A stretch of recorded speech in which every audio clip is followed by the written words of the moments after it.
opening statement. And I do want to welcome everyone to the Comms and Technology Subcommittee hearing titled appropriately, Broadband, Deploying America's 21st Century Infrastructure. Also, I thank you to the witnesses for appearing as we examine the barriers to deployment and consider discussion drafts to facilitate the deployment of communications infrastructure. Broadband is the infrastructure challenge of this decade, and the digital divide continues to frustrate so many Americans. We must cut through the red tape by streamlining permitting processes and implement accurate availability of data in order to solve the broadband dilemma. Lack of broadband access, particularly in our rural areas, is an issue which affects the constituents of numerous members of this subcommittee, Republican and Democrat. We are all tired of hearing stories about parents driving their children to the local McDonald's for internet access in order to finish homework assignments. We owe them better, period. The 5G revolution is upon us, and we should modernize our laws to address issues such as tower siting and federal rights-of-way, which are tying the hands of our private sector. Let's consider the small cell phenomenon. Many carriers are now deploying small cells the size of pizza boxes as opposed to large towers.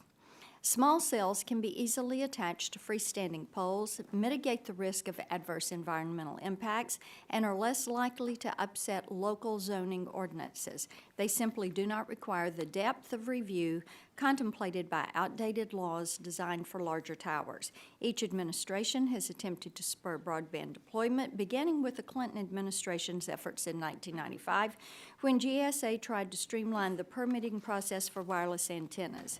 $7.2 billion in federal grants and loans were awarded through NTIA's Broadband Technology Opportunity Program and the RUS Broadband Initiative Program is a part of the Obama administration's American Recovery and Reinvestment Act of 2009. President Trump has signaled that broadband will be a significant part of his administration's planned infrastructure package. Therefore, we will be considering two discussion drafts that expedite broadband deployment.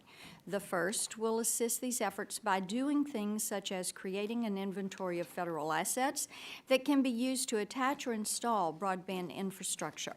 And two, requiring all land-holding agencies to use common templates that when leasing space for wireless broadband attachments. And number three, streamlining processes for communications facilities location applications at the Department of Interior and the Forest Service. The second, Representative Eshu's Dig Once initiative, would mandate the inclusion of broadband conduit during the construction of certain highway projects that receive federal funding. In addition to reducing barriers to deployment, we must accurately collect and aggregate data to update the National Broadband Map. The map has not been updated since June 2014 when BTOP funding ceased. It is imperative that we fix these maps, but doing so is a fool's errand without precise data. This will ensure that private and federal investments are targeted at unserved areas. Unleashing broadband will create economic, educational, and healthcare opportunities for millions of hardworking taxpayers.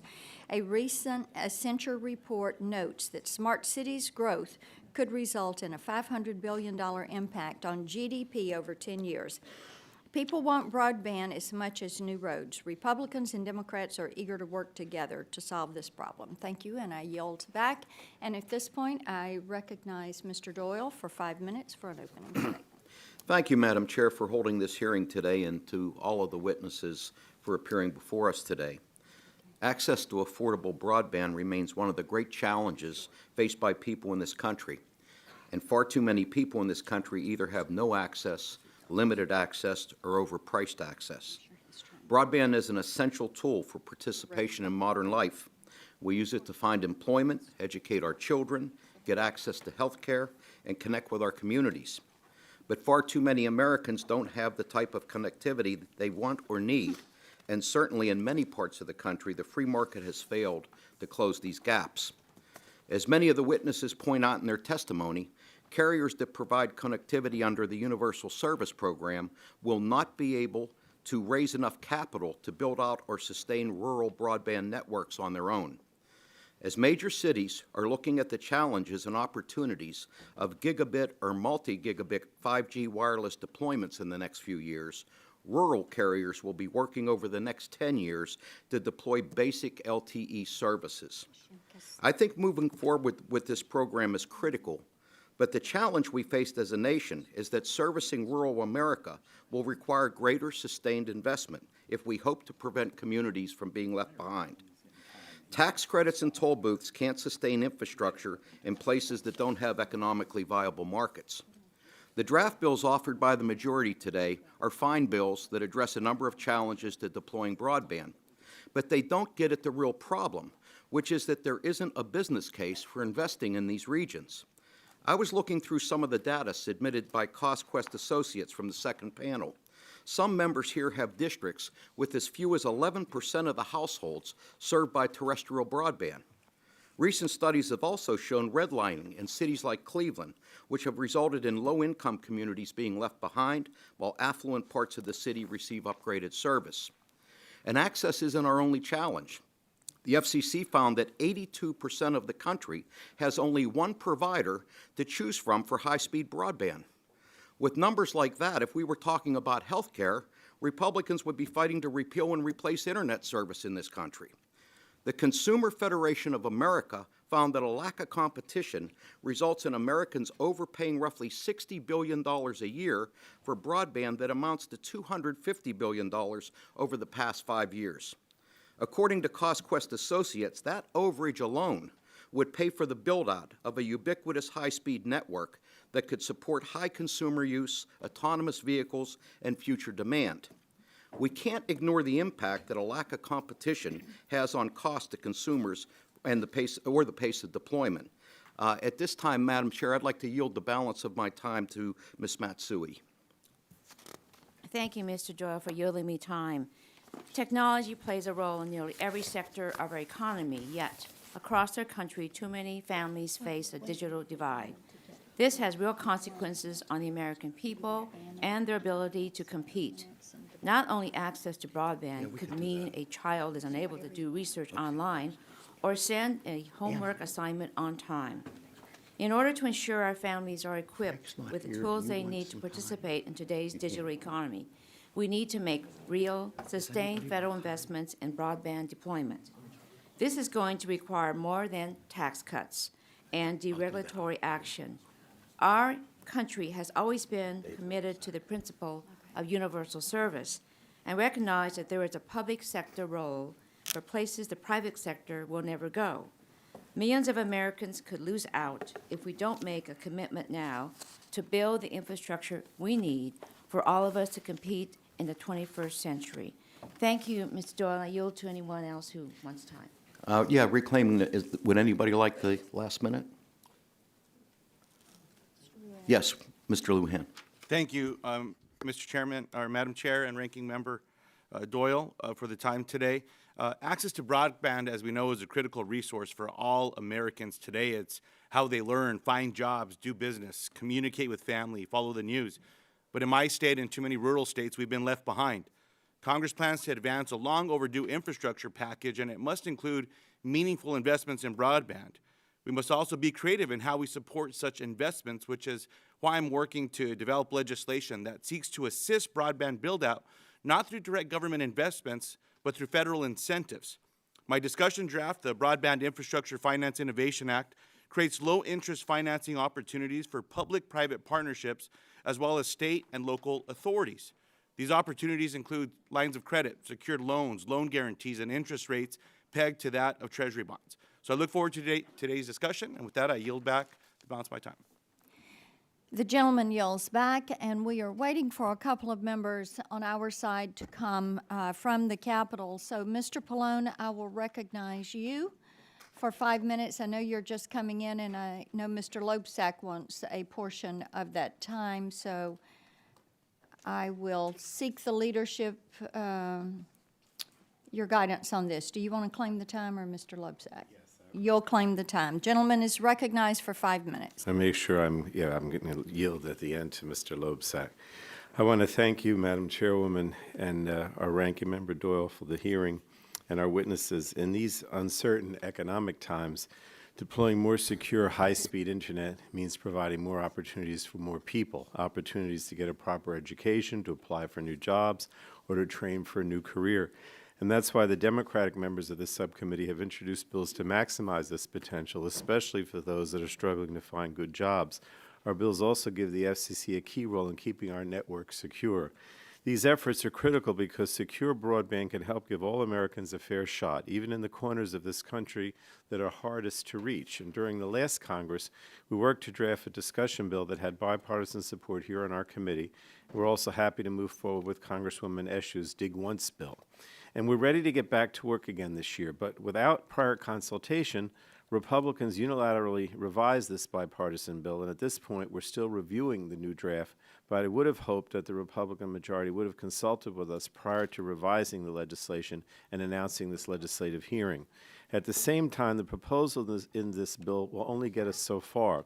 More critically, we must include broadband in our efforts to overhaul the nation's infrastructure. Congress needs to invest in a connected future, and I've seen some suggest that tax incentives will somehow increase broadband in rural and tribal areas, but tax cuts alone won't get it done, especially in areas where there's not a strong business case like tribal lands. The FCC staff recently released a report showing that what it would actually take to deploy to these remote areas, and explaining that it will cost at least $40 billion to reach 98% of the population. The costs go up dramatically to reach the last 2%, and that's a serious investment that we should be discussing as part of any infrastructure bill. Unfortunately, the Trump administration is ignoring the needs of the people in rural America and tribal lands. The president's budget would brutally cut off agencies like the U.S. Economic Development Administration and the Appalachian Regional Commission. These agencies are critical to support deployment in the parts of the country that could use the jobs that come with more broadband. And this Congress must reject the president's budget, and we must pass a real infrastructure bill that includes at least the $40 billion to make sure 98% of the country gets broadband. So today's witnesses are the types of experts we need to hear from to lay the foundation for that legislation. And I'd like to yield my time. Well, I guess I'm yielding 1 minute. You already spoke, Mr. Lujan? Or then I'll yield the rest of the time to Congressman Loebsack. Thank you, Mr. Plum. Thank you, Madam Chair, for this hearing. Broadband is not a luxury for rural America. It's survival. And I think everybody who's here today understands that. Communities cannot thrive if they are left behind as the rest of the country moves forward. Investing in broadband creates jobs and it helps communities grow. There are two critical things we need to connect these communities: dollars and data.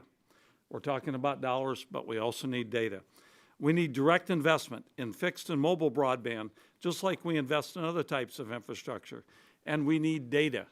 Right now, the data the FCC is using to determine where to invest in wireless shows that the entire state of Iowa, for example, is covered. Madam Chair, I'd like to request unanimous consent to enter into the record a map I have here of coverage of Iowa. So ordered. Thank you. As you can see, folks, according to the FCC, all of Iowa gets 4G LTE coverage, according to the FCC at the moment. Now, I'm constantly driving through my 24 counties to meet with constituents in Iowa. And I can tell you, and they can tell you as well, that this is not a reality. It's just not a reality. We have dead spots, we have drop calls, we have poor speeds, and we have more in some areas. That's why I've recently introduced the Rural Wireless Access Act to improve these maps. We have to have good data, we have to have good maps. We have to get the data right so we can target the resources to fix the problem. So, data, absolutely critical, folks, not just the money. Thank you so much, Mr. Plum, for yielding, and I'll yield back. Thank you. A gentleman yields back. Mr. Lance, you're recognized for 5 minutes. Thank you very much, and I want to thank the distinguished panel for appearing before us today, and I certainly commend the chair for her distinguished work in this area. Commerce has always been reliant on infrastructure. Innovations from the transcontinental railroad in the 19th century to the interstate highway in the 20th century have succeeded in connecting more businesses with consumers, decreasing the cost of doing business, expanding markets, and improving America's quality of life. As the committee tasked with regulating interstate and foreign commerce since 1795, it is the Energy and Commerce's job to encourage the deployment of the infrastructure of the 21st century. Broadband internet, which has the potential to connect every business and consumer in the country and around the world. While the district I serve in New Jersey is not among the most unserved or underserved, I believe striving to connect those households that lack broadband access is a worthy goal that will benefit all Americans. As our economy becomes increasingly more digitized, bringing broadband access to more areas of the country connects more consumers and small businesses to the internet economy for the economic benefit of all. Improved broadband infrastructure will also pave the way for future technologies like 5G, which has the potential to add millions of jobs and billions of dollars in GDP growth to the economy. However, as we seek to decrease this digital divide and expand our broadband infrastructure, it is imperative that we learn from the mistakes of the past and ensure that we have the necessary accurate data to deploy our resources efficiently and effectively. I look forward to hearing the testimony of both panels and continuing the subcommittee's work on this important topic, and I'm certainly willing to yield to other members who wish to have an opening statement. John. Mr. Shimkus. I think my colleague, as the chairwoman said, I'm in my district staff knows that I'm a McDonald's aficionado, and number one meal is my go-to meal. So if my parents had a chance to get me to go to McDonald's to do my homework, I probably would have been all in on that. So, but it's interesting listening to the comments on both sides, because there is obviously a great opportunity, I think, to work together to move issues. And a couple things that I'd like to talk about is, and Ms. Matsui mentioned Universal Service Fund should be properly directed, and I think that's a key for underserved areas. We have adequate maps. The Chairwoman Blackburn mentioned adequate maps and real definitions. My point would be adequate definitions. What is high speed? You know, what are we going to decide? And many of you in this sector know that I talk about this all the time, because what's high speed to one is not high speed to another. This should be part of an infrastructure package as we tee this up, as if there's ever going to be a $1 trillion infrastructure rollout, obviously this should be part of that. We also, we're addressing the NASU's bill too, which had a lot of support in the last Congress, and that dovetails right into infrastructure. So I think properly managed as we move this process forward, Madam Chairman, I think we should be able to move on a bipartisan package that should have some legs, and I look forward to working with you on it. Yield back. Thank you very much. Are there other members on our side who would like to speak? Mr. Johnson. I thank you for yielding, and this is a very, very important hearing, and I've heard some of the comments by my colleagues. I represent Appalachia. There are many places in my district that young people, high school children, college kids even, that have to go to a neighboring town or a public library or some other facility to get access to the internet to do their school projects. You can't educate young people in 2017 in the kind of high-tech driven world that we live in when they have to go to that extreme. We've got to solve this problem, and I look forward to hearing what our panel has to say today, and I look forward to working with you, Madam Chairman, to address these issues. Thank you very much. Anyone else? Seeing none, I yield back the balance of my time, Madam Chair. Gentleman yields back, and this concludes our member opening statements. I will remind all that pursuant to the committee rules, all members' opening statements will be made a part of the record. We want to thank all of our witnesses. We are so grateful that you're here today and grateful that all of that testimony got in early. We thank you for that, and we thank you that you're here to testify. We will have two panels, as a couple of our members have mentioned. Each panel of witnesses will have the opportunity to give an opening statement, followed by a round of questions from members. Once we conclude with the questions on the first panel, we will take a brief reset and bring the second panel forward. Our first witness panel for today's hearing includes, and we welcome, Mr. Steve Berry, who serves as the President and CEO of Competitive Carriers Association, Mr. Michael Connors, who is the Sub-Chief of the St. Regis Mohawk Tribe in California, Mr. Thomas, or Tam, Murray, who is the founder and managing member of Community Wireless Structures, which is based out of Northern Virginia, Ms. Joanne Hovis, who is the president of CTC Technology and Energy, and Mr. Ted Carlson, Jr., who is the CEO of Telephone and Data Systems and chairman of U.S. Cellular. We appreciate all of you being here today and preparing for this hearing. We will begin the panel with you, Mr. Berry. You are now recognized for 5 minutes for your statement. There we go. I think it's on. Chairman Blackburn, Ranking Member Doyle, and members of the subcommittee, thank you for inviting me to testify about broadband infrastructure. I'm here today on behalf of CCA, representing nearly 100 wireless carriers and nearly 200 vendors and suppliers. I agree with your observation, Chairman Blackburn, that broadband is the infrastructure issue of this decade. Mobile broadband in particular drives jobs creation, drives economic development, connecting Americans while providing new applications for services that were really unthinkable only a few years ago. Demand for mobile broadband is growing exponentially, and we are on the verge of an evolutionary leap into 5G services. With Qualcomm projects with 5G, it will support 22 million jobs and generate $3.5 trillion in revenue. 5G will build upon 4G LTE. It's not a replacement for LTE, especially in rural America. So there's no time to wait. This is not a telecommunication issue only. It's a jobs issue. It's an education issue, a public health and public safety issue, and American competitiveness issue. I'm pleased to support the committee's efforts to expand infrastructure. Also, FCC Chairman Pai is off to a good start with his digital empowerment agenda and proposing the Broadband Deployment Advisory Committee. The record is sufficient for FCC to act now. Let me identify 5 areas for action. First, any infrastructure proposal must include support for mobile broadband.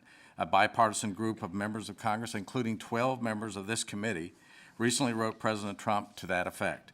This should include direct support, tax incentives, access to spectrum, reduced fees, and streamlined procedures.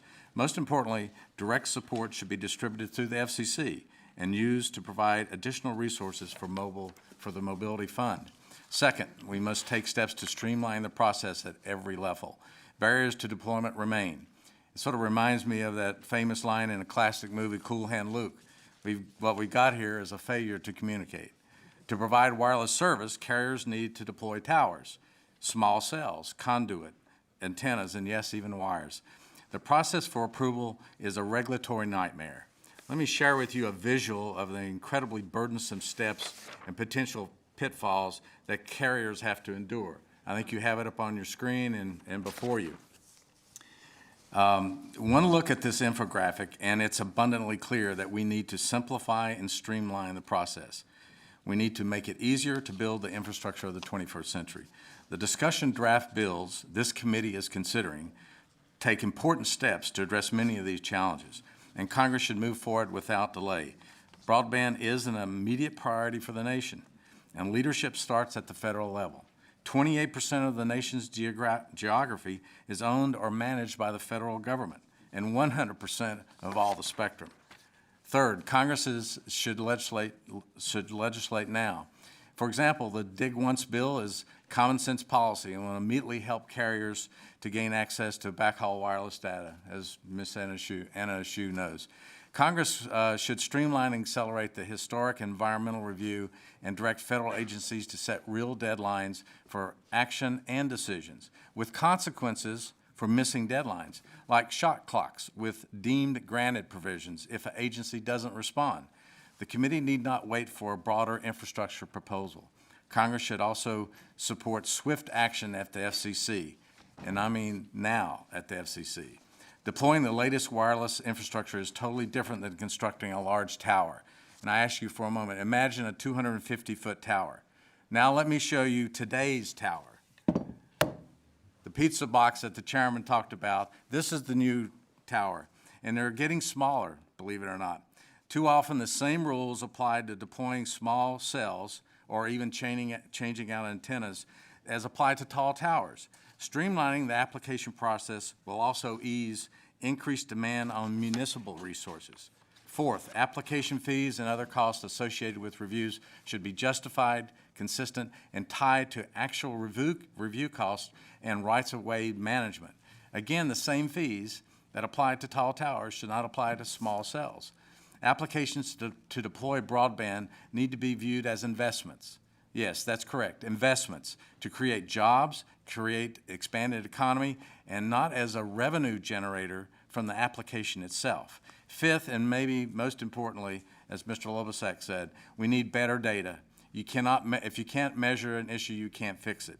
The current FCC data for wireless coverage is not standardized or reliable. For example, the difference of only a 5 decibel milliwatts in propagation measurement can overstate geographic coverage by over 100%.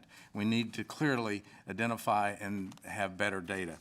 And finally, spectrum is infrastructure. You can add capacity and coverage by adding spectrum and building sites, but this committee deserves credit for your launch of the incentive auction, and it's critical to put that 600 megahertz spectrum into use in the 39 months ahead of us and deploy it in rural America. This committee should be congratulated, and you're meeting the growing demands and empower our economic growth, and we believe that eliminating the regulatory morass that delays our building of the infrastructure is well worth the time. Thank you, and I ask for kind indulgence. Thank you, Mr. Berry. Mr. Connors, you're recognized, 5 minutes. Hello, my name is Michael Connors. I'm a sub-chief of the St. Regis Mohawk Tribe. Chairman Blackburn, Ranking Member Doyle, and members of the subcommittee, it's my honor to be here with you today to discuss our tribe's successful efforts to build critical broadband infrastructure in New York, highlight our legislative priorities, and recommended best practices for deploying broadband services on tribal lands and throughout rural America. The St. Regis Mohawk Tribe is a federally recognized tribal government located in our traditional territory of Akwesasne in northern New York. Our tribe prides itself on being a good partner with our local, state, and federal leadership to promote the well-being of our community and to advance our collective legislative goals. Being one of the primary employers in our region, the St. Regis Mohawk Tribe, Akwesasne Mohawk Casino, Mohawk Networks, and Akwesasne TV provide more than 1,600 employment opportunities and over $52 million in salaries annually to the residents of northern New York. The success of our enterprises allows our tribe to further provide economic development opportunities and increase access to critical infrastructure. In 2009, the tribe was awarded a $10 million through the American Recovery and Reinvestment Act, USDA's Broadband Initiative Program, to form Mohawk Networks, a tribally owned telecom entity. By 2015, Mohawk Networks connected roughly 80% of all homes in our territory to high-speed internet service. While we have seen the positive impacts this has brought to our community, our non-native neighbors in the North Country have not. Mohawk Networks estimates more than 100,000 homes in our neighboring counties have been overlooked. 20% of homes are unable to access speeds greater than 6 megabytes per second, and 37% cannot afford the average monthly rate charge of $59.99. For this reason, we have decided to expand our broadband service to our neighbors in the surrounding non-tribal communities. The first phase of expansion into Lewis County through the activation of 5 towers has been made possible by a $6.4 million grant received in round 2 of the new New York broadband program. Discussions are currently underway with Clinton County legislators regarding the expansion of Mohawk Network's broadband infrastructure to Clinton County by the end of 2018. A primary component of what allows the tribe to be competitive and keep our costs low is our utilization of 16 towers throughout multiple surrounding counties and the reliability of our innovative technology. Working in conjunction with local stakeholders allows us to provide broadband services throughout the North Country and keep costs low. Currently, the average cost per household for the deployment of our wireless technology is $1,700, far less than the traditional method of laying miles of fiber. While we are moving forward and making progress, several hurdles have presented themselves. These include, 1, cumbersome grant requirements. While the tribe was fortunate to receive a $10 million grant, this only covered the initial implementation of the program, and it was received as reimbursements rather than direct funding. While we were able to cover these costs, this financial investment is difficult for many rural tribal communities who may lack successful economic development. 2, grant funds are not enough and opportunities seem to be disappearing. Opportunities benefiting Indian country and rural America tend to be hit the hardest by budget cuts and are inconsistently funded. We were disappointed to see that the tribal building incentive for the Connect America Fund was not included in this year's application despite active outreach from members of this subcommittee. 3, there was a lack of support and understanding about the capabilities of tribal telecom entities. When we applied for Phase 1 of the new New York Broadband program for the expansion of our broadband infrastructure into surrounding counties, we were beaten out by large telecom companies, and they have yet to expand broadband to our underserved communities. Fortunately, our Phase 2 funding gives our neighbors equal access to broadband. With these hurdles in mind, the tribe recommends that the House Energy and Commerce Committee consider the following. 1, provide set-asides for tribal and rural infrastructure projects. This funding presents the opportunity to transform infrastructure projects into sustainable solutions that address a critical gap in our nation's infrastructure. 2, support the passage of legislation that positively impacts Indian country. We request serious consideration of H.R. 1581, which increases access to telecommunication grants and services for programs in Indian country and other high-cost areas with a significant Native American population. This will give more tribes the opportunity to develop and expand broadband infrastructure in the way that we have. 3, encourage partnerships to reduce costs and increase access. 4, build upon existing infrastructure. We are happy to see that the committee's consideration of broadband conduit installation and highway construction projects. This will greatly increase the potential for connectivity between rural towns. Thank you for taking the time to discuss broadband infrastructure on tribal lands and in rural America. The St. Regis Mohawk Tribe looks forward to working with you to deploy broadband where it's needed most. Yamago, Skana. Thank you, Mr. Connors. He yells back. Mr. Murray, you are recognized for 5 minutes for your opening. Thank you, Chairman Blackburn, Ranking Member Doyle, members of the subcommittee. I'm Tam Murray. I'm here today wearing 2 hats. I'm a small tower developer right here, right across the river in Arlington, Virginia. And I'm also the chairman of the Wireless Infrastructure Association, WIA. My firm, Community Wireless Structures, is geographically focused. We've developed towers in 10 Virginia counties, Northern Virginia and Central Virginia. We are one of an estimated number of 600 small tower developers throughout this country who work on a local basis. They get towers built in Nashville, Pittsburgh, Kalamazoo, wherever it might be. There are 200,000 telecommunication structures that are used for broadband towers in this country, and I'm proud to say that my firm has built 50 of those. So if you go back, it's, I've been doing this for 20 years, and you got to go back to 1996. And so what was the opportunity that I saw to leave my prior profession and come into this? And it was one word: co-location. Co-location is the siting of multiple carriers on one telecommunication structure. 96 was a very different world. My cell phone was a brick bolted in the trunk of the car. The lowly flip phone had not even been dreamed of. And carriers were looked at infrastructure as a proprietary thing. Each was developing their own network. It wasn't unusual to come to an intersection and see three towers, each with one carrier on it. So the business opportunity that I pursued was co-location. I approached Loudoun County. I said, this road, this Dulles Greenway you're building, that's being built, it's 12 miles. It could be 16, 20 applications. How about my firm develops 4 sites, one at each interchange down the length of the Greenway, and it was a home run for all parties involved. The county decision makers, the local government was happy because we didn't have any, so there wasn't clutter at each interchange.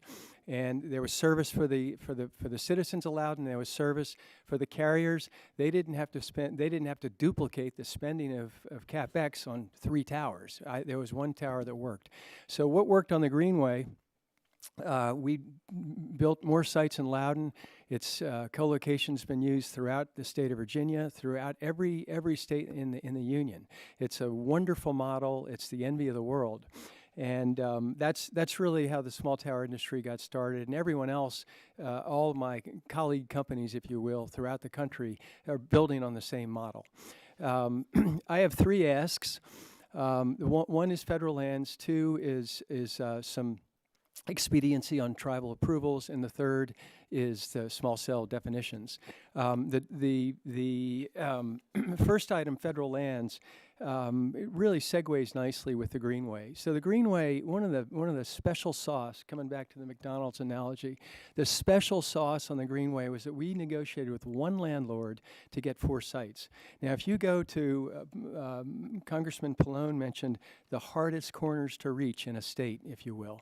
If you take a big piece of land that's owned by an agency, and a carrier or an infrastructure developer can approach that agency and secure 30 sites or 20 sites, whatever it takes to cover that given piece of geography, that is a huge benefit to the development of infrastructure. Negotiating 30 different leases versus negotiating when one party is huge. So we know that there's a draft federal lands bill, and tell us, WIA, what we can do to help push that along. That's really going to help the deployment of broadband. On tribal review, my firm has developed, 50 towers. 2 of those are inside the Beltway.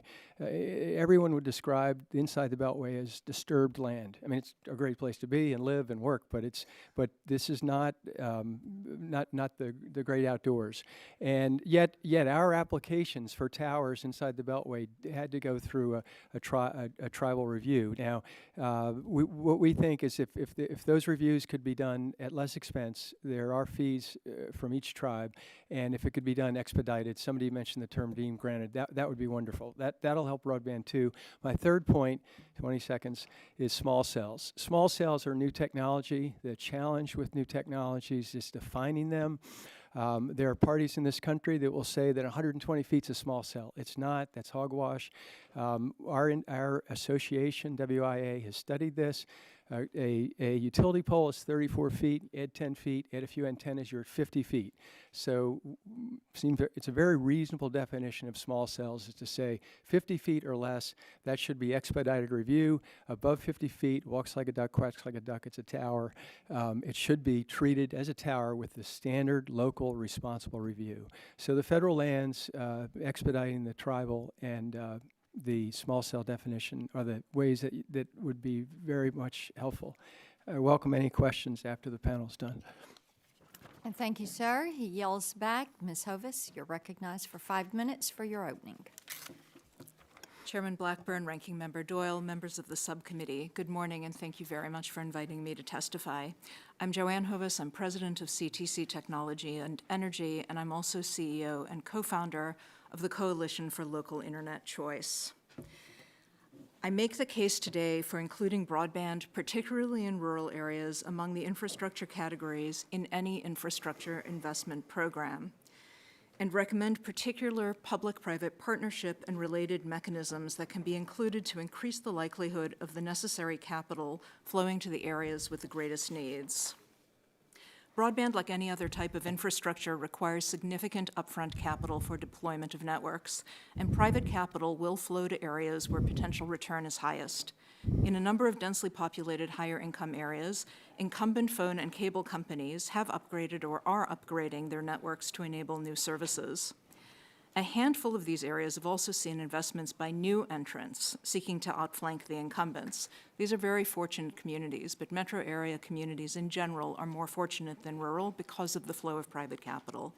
In contrast, obviously, in less densely populated and lower income areas, the pace of progress has been much slower.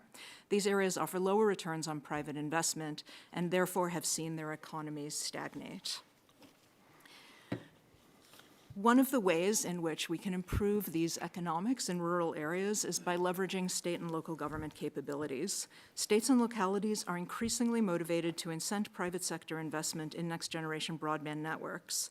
States and localities have experienced capabilities and assets that enable them to build broadband infrastructure that can be made available to the private sector for competitive services and innovation, with the public entity building infrastructure and facilitating infrastructure, but uninvolved in the private sector role of operations and service delivery to the public. Alternatively, the state or locality can partner with the private sector for shared investment in private networks that secure public sector goals, such as service in rural areas that would maintain such critical practices as home-based business and home-based schooling. However, as we consider what might be coming in an infrastructure bill, the concern about the economics is that that infrastructure bill has to change and improve economics in those rural areas and at the local level. In my experience, based on my experience, I would say that even a combination of tax credits and public-private partnerships together would be insufficient to attract the necessary investment to rural areas. All things being equal, investors will go where the market is strongest, the returns are highest, the revenues are likely to be most robust. And in the case of public-private partnerships, capital will flow to where potential revenues are greatest. For this reason, I suggest that the strategies considered for any infrastructure program include some of the following recommendations to make tax credits and public-private partnerships in rural areas more viable, attract them more to rural areas, as it were, more attractive to investors. First, create a financing support mechanism to reduce public-private partnership borrowing costs. Creating such mechanisms would make public-private partnerships more viable at modest cost to the Treasury. For example, federal contribution toward a reduction of interest costs would improve viability. Second, enable the use of tax-free municipal bonds to fund public infrastructure in public-private partnership situations or for lease to private ISPs, thus reducing municipal borrowing costs, enabling public-private partnerships, and increasing project viability at modest cost. Third, enable transferability of tax benefits such that nonprofits and public entities can sell tax credits or other tax opportunities on the market, thus making tax mechanisms more viable for areas that are of less interest for private capital. Fourth, carve out funding and other support for areas where the local economy has been impaired by technology change and globalization, and where broadband could have a disproportionate impact relative to cost on improving economic opportunity. And this, I think, aligns with my broader point that tax credits alone, all of the things being equal, will not flow to the rural communities where private investment has not gone already. Finally, include dig once and construction efficiency strategies in other public-private partnership projects in order to capitalize on opportunities presented by construction. So, for example, envision a scenario of the reconstruction of a municipal water system through a dig once environment, conduit for communications, fiber that could be utilized by private sector entities would be placed at the same time. At incremental cost, we would be building two networks with the second network at a very low cost relative to what it would cost to build without that dig once insight. My written testimony includes some examples of such case studies, and thank you very much for your consideration. Gentlelady yells back. Mr. Carlson, you're recognized for 5 minutes for your opening. Thank you, Chairman Blackburn, and Ranking Member Doyle and members of this subcommittee. Now is the time to take bold action to improve mobile broadband networks in rural America. We at U.S. Cellular are excited that the FCC has now adopted a Mobility Fund Phase 2 order for further rural development of high-speed wireless broadband networks. We're also excited that Congress is considering additional infrastructure policies targeted for rural communities. It is clear to me that there is bipartisan realization that the funding being made available under Mobility Fund 2 program is insufficient to achieve the goal of providing ubiquitous, high-quality mobile broadband to all Americans. For over a year, we have been discussing with Congress the fact that the FCC does not have standardized data showing the extent and quality of mobile broadband in rural America. The FCC Form 477 for mobile broadband data that was used to size Mobility Fund 2 and which is planned to be used to determine the list of areas eligible for funding is substantially flawed. It is flawed because instructions to carriers for filing Form 477 data do not produce maps of consistent data signal strength resolution. These filings also do not depict variations in signal strength, which dramatically affects the quality of service customers can expect. I've included in my filed testimony a propagation map of signal strength coverage from several of U.S. Cellular's sites in the state of Tennessee, which is representative of our rural coverage throughout the country. This map shows where service quality is comparable to urban areas, as well as areas where signal strength coverage is weaker. The FCC's Form 477 instructions do not produce maps like this. Instead, the data we file shows the entire area as served by broadband, without distinguishing between strong coverage that allows for streaming of video and lesser coverage that does not. This FCC collection data flaw must be addressed before distributing Mobility Fund Phase 2 resources. We recommend that the FCC modify its rules for Form 477 so that every carrier is required to submit propagation maps at a standard -85 dBm level, which equates to typical wireless performance metrics that urban consumers experience today. Maps produced at this urban standard will increase the areas available for rural investment.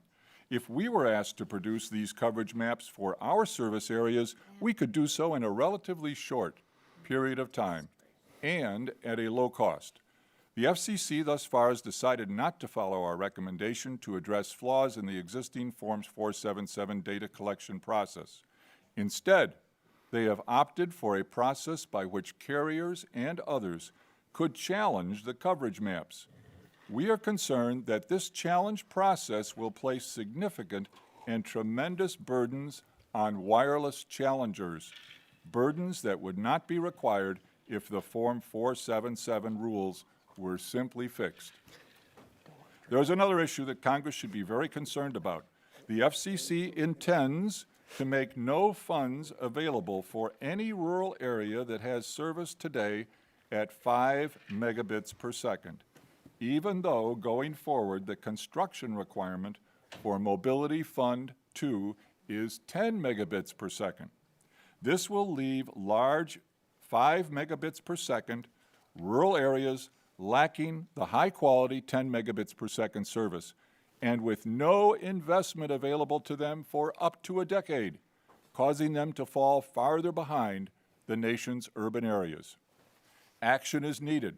Once Congress and the FCC agree on a consistent methodology for gathering coverage and network performance data, all areas that are not currently receiving 10 megabits per second service should be eligible for funding.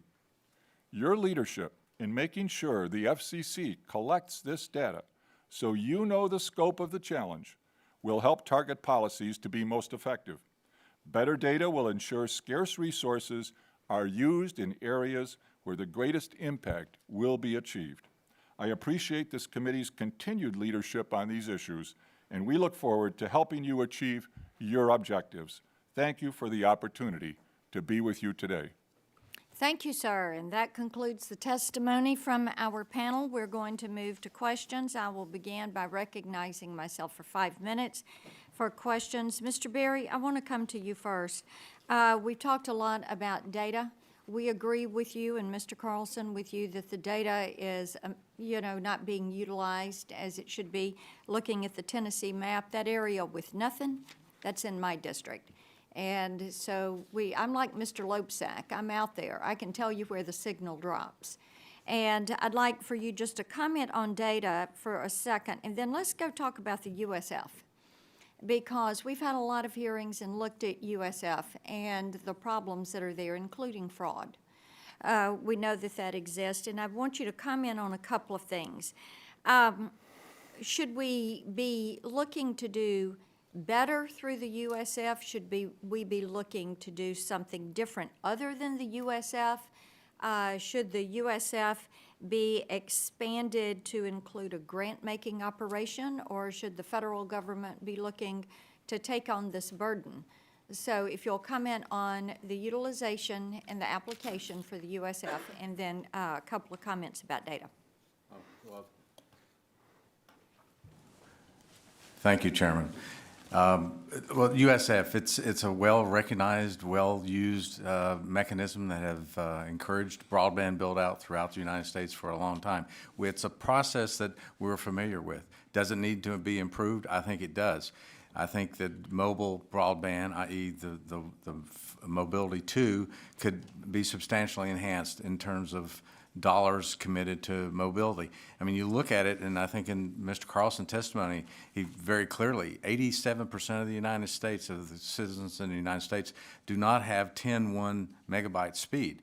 If you look at 47 to 49% of the households in the United States are wireless-only households, but yet the Mobile Broadband Fund, the Mobility 2 Fund, is substantially less than what is currently provided on the wireline side. I'm not saying that you don't need wireline and wireless, but I think we can do a better job at providing more funds to Mobility 2, because the facts are, in many instances, especially those economically challenged, they're using their mobile phones as their access to the internet. So and the FCC has a process, and if we can get the data correct, if they can actually get the numbers and the knowledge of where there is coverage and where there's not. I remember when I met with you and showed you the FCC data of Tennessee, and you took one look at it and said, that's not right.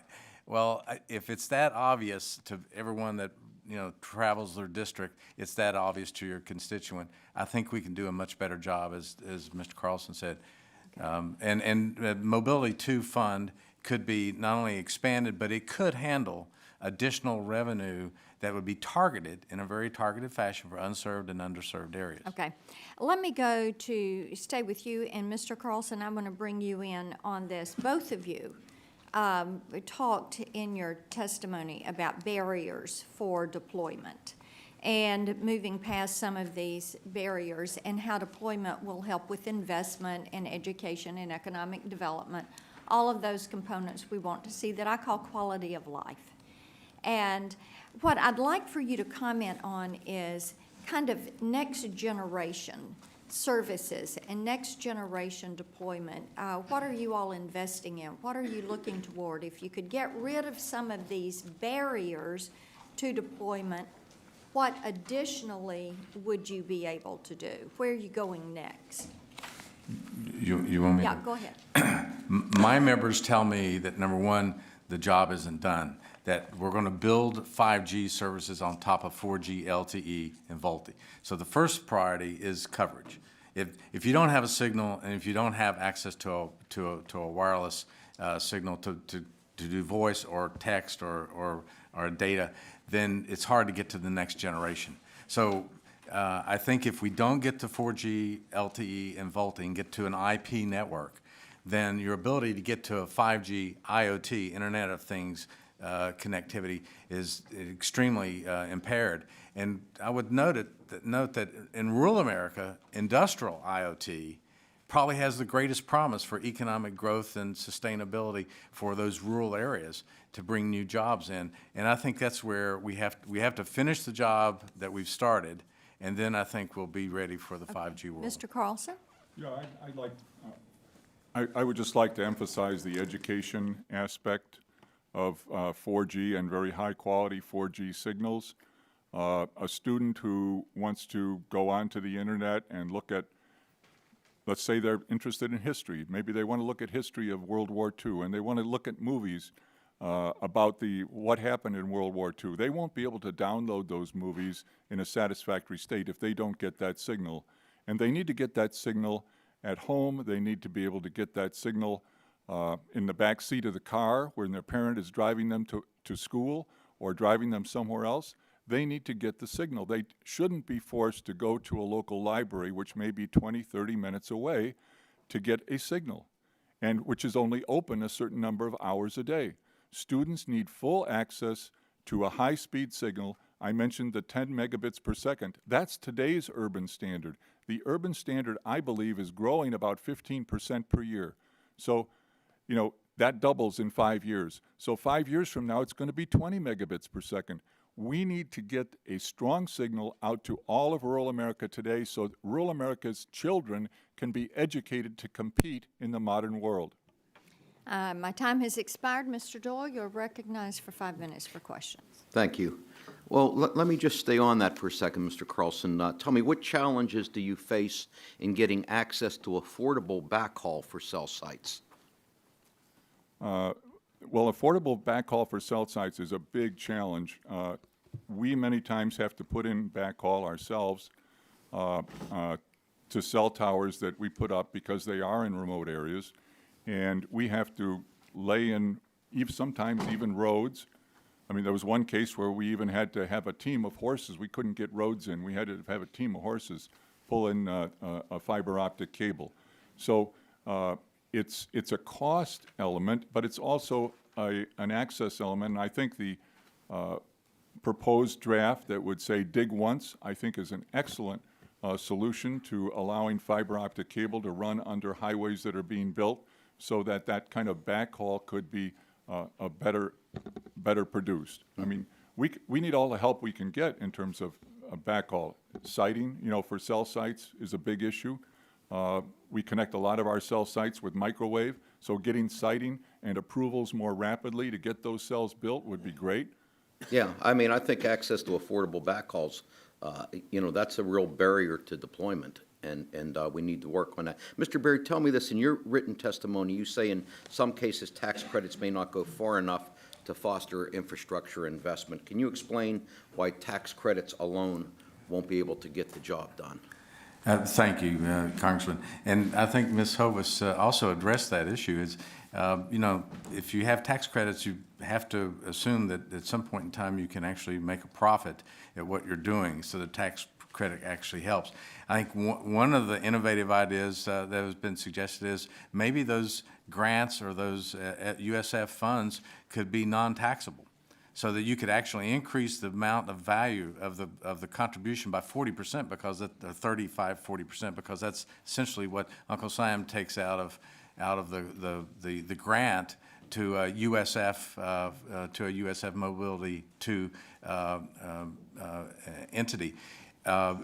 In rural areas, you're barely meeting an economic model, and so you're putting enormous pressure on the private sector to fully fund or fully support a network, and accelerated depreciation, immediate acceleration of depreciation might be helpful. But the fact of the matter is, the economic model in many of these areas is it's so critical because there's not a great there's not a strong case to be not a made strong that, case for the economic model to begin with. Thank you. Ms. Hovis, in your testimony, you talked about some of the benefits of public-private partnerships and enabling municipalities to address a number of the challenges they face in getting their communities connected. But and you've worked with a number of these communities, but I'm aware in a number of states they've passed laws really to prevent municipalities from engaging in these types of partnerships.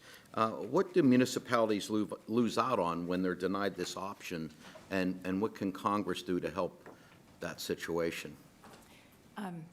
Thank you, Ranking Member Doyle. What exists in a number of these states are various kinds of barriers that are imposed to allowing collaboration at the local level between public and private entities. I think many of these laws are frequently cast as supposedly protecting private sector opportunity, when in fact what they frequently do is tie the hands of local communities to work with the private sector to achieve better broadband outcomes. In my experience, there are hundreds of communities throughout the country, thousands of communities, who are looking for ways to enable private sector opportunity around broadband and to attract private capital and to work with the private sector to improve the broadband environment. And when we tie their hands with regard to, for example, building and leasing public assets such as fiber, conduit, and so on, we're removing from the equation one incredibly important player. and that seems to me very unfortunate. And frankly, it's not in the national interest, and it would seem to me also that it subverts all of the goals that we all share here, which is better broadband, particularly for rural communities and communities that have been left out. Yeah, I couldn't agree with that more. Thank you. I see my time's almost up, so I'll yield back. Gentleman yields back. Mr. Shimkus for 5 minutes. Thank you, Madam Chairman. This has been a great hearing, and I appreciate your time, and I've written a lot of notes. And what struck me, though, is as you're talking about high-speed and stuff, usually, historically, members would say, oh, I need this information, I need that information. We turn back to our staff, but now we're all gathering. I was looking up National Forest, Mr. Murray, just to find out. I have the Shawnee National Forest, so I was trying to find out, well, what's the National Forest around? I know I've got the land between the lakes, not a national forest, but it's a government federal land in Kentucky. I've got the Hoosier National Forest in Indiana. Of course, these national forest areas, and especially when you go out west, they're the size of states. So I think you just make a compelling argument that they ought to have one application to get cited in national forests, maybe through 30 different locations, do at one time, because that's an area that's tough for my constituents to get signals in the Shawnee National Forest. It's just been a difficult process. So I wrote down that note. I think that's a good thing to propose, and maybe that's something, and I don't know if we'd have to work with Resources Committee on that, but that's why we have this testimony. So appreciate that comment. The other thing I wanted to turn to, it's really kind of Ms. Hovis, but it's also Mr. Connors, because I was intrigued, but there is concern of when government grants or low-interest loans go in to compete against established providers, even though maybe they're not serving at the speed that we want, that it's unfair for tax dollars to go to compete against the private sector who is trying to meet that need. So we're kind of talking on both sides. We want to incentivize people to deploy, but then we incentivize a competitor through tax credits or something to compete against the incumbent, which makes it difficult. So Mr. Connors, in your testimony, you talk about the going to North County, talking about them not having the same access. 100,000 have been overlooked, and their speeds no greater than 6 megabits.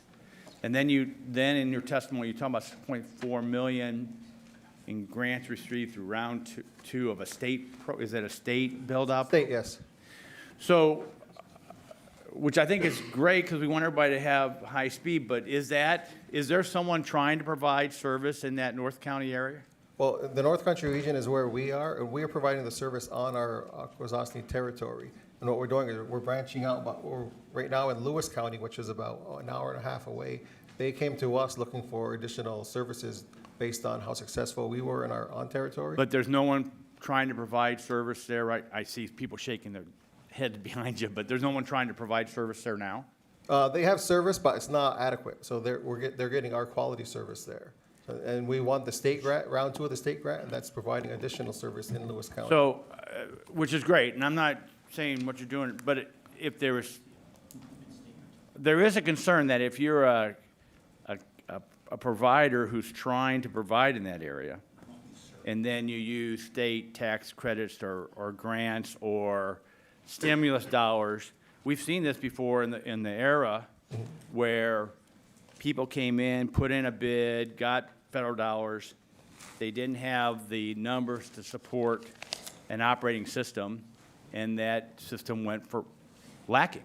And so I think there's a balance between trying to ensure that if we're going to incentivize using tax dollars, that there's a real need and that we're not competing against an incumbent who's trying to provide the service at the same time. Does that make sense? Yeah, in our area, the service providers are only going down the main hub, the main street area. What we're doing is we're branching off of that, going into the unserved areas.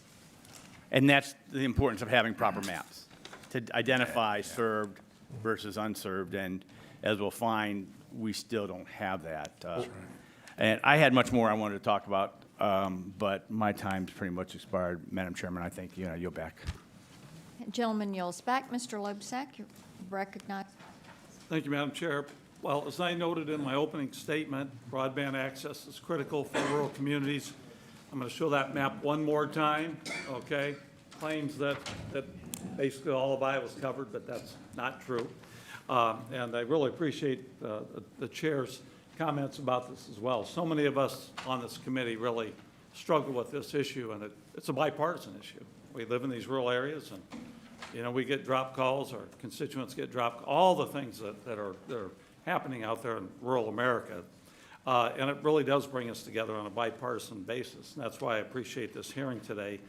It's a jobs issue too. There's no question about that, no matter how you look at it. It's a survival issue in many ways, I think, for rural communities around this country. I have often said that if we can't get proper coverage in places like rural Iowa, but rural anywhere, we're not going to have these communities survive into the future. It can provide them economic growth. It can help provide the jobs that we really need in these areas. But without it, these places are going to continue to struggle, and a lot of them are simply going to wither and die on the vine in some ways. It really is that, I hate to be overly dramatic, but I think it really is that dramatic. I think that's the future that we're talking about here. I mean, it comes down to, as I said, dollars and data. Mr. Carlson, I appreciate, of course, your explanation and comments regarding the challenges raised by using the current Form 477 data to determine wireless coverage and USF eligibility. And I mentioned my bill that I introduced, H.R. 1546, the Rural Wireless Act, to require FCC to improve data collection for developing these coverage maps. Because really, it is the case. It's kind of if it's garbage in, it's going to be garbage out, basically. Did you want to mention anything about my bill? Hopefully you've had a chance to look at that as well. And Yes, Congressman, I haven't had a chance to read your bill, and it's an excellent bill, and I applaud you for getting the process started, because this is something we need to get good data so that rural America can get policies made by Congress and by the FCC that is data-driven, that is accurate, and that will give rural citizens not the chance, but give them the opportunity to have services that are reasonably comparable to those that exist in rural areas. And we'd be delighted to work with you to make sure that the bill really gets the FCC to do what you want to get them to do. right, thank you so much. And I do appreciate your testimony. Obviously, Mr. Berry, same question.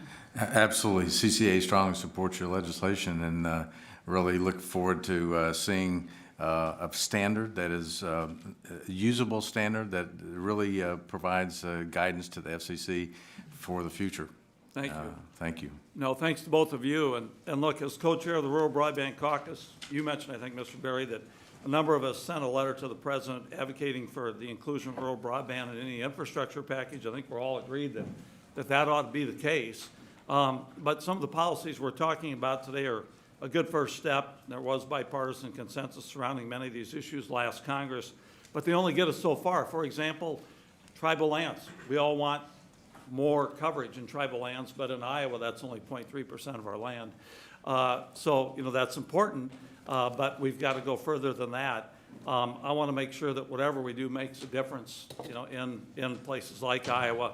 And there's no doubt, of course, that we do need real direct investments for fixed and mobile broadband, as well as if we're really going to get the kind of broadband we need in rural area. And I think this whole funding question is something we're going to be struggling with. We're going to have more time to discuss that. But clearly, it's going to have to be some kind of a balance, some kind of a mix of different mechanisms going forward. And I'm looking forward to having that discussion in this committee and then beyond as well. But any of you want to have any further comments about funding and how we go forward on this? I know we've heard from you, Ms. Hovis. Any others? Well, I can make a comment. As I said, I don't think the funding that is there today in Mobility Fund 2 is sufficient to bring rural America up to urban quality standards. And I think when we get the accurate maps, all of us will see how short that funding is. But that's okay. It's okay to see the problem as it really is, because then we can decide where we should start on the problem and how we should think about the size of broadband infrastructure spending as we look forward to working on a bipartisan basis to get that infrastructure spending put in place. Thank you, Mr. Carlson. Thanks to all of you. If you'd like to respond in writing, that'd be wonderful. I've reached the end of my 5 minutes. I certainly don't want to ask the chair to go over. Thank you, Madam Chair. Thank you all. Thank you. Yields back, Mr. Johnson, for 5 minutes.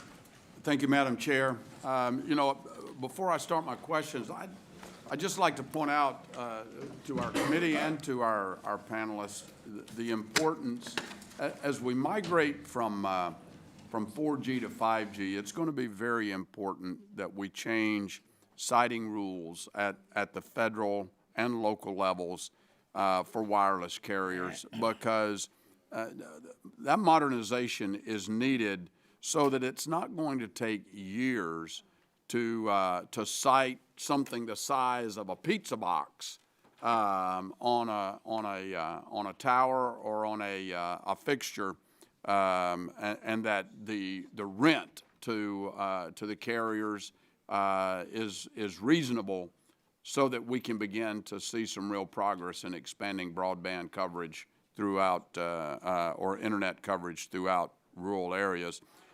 With that, Mr. Murray, you highlight what appears to be a success story with regard to the Navy shortening the time frame for siting of commercial towers on Navy and Marine installations. Are we to understand that this success has not been replicated across DoD and the other branches of service? I'm going to defer to the written record. The Wireless Infrastructure Association would know be able to dig deeper into that. I do know just from my discussions with them that there's been certain agencies are receptive, others aren't. Much of the discussion of federal lands, you know, we think of, although Iowa doesn't have many it doesn't have many Indian lands, but there are lots of federal lands even in just, you know, in Fairfax, Virginia. So there are.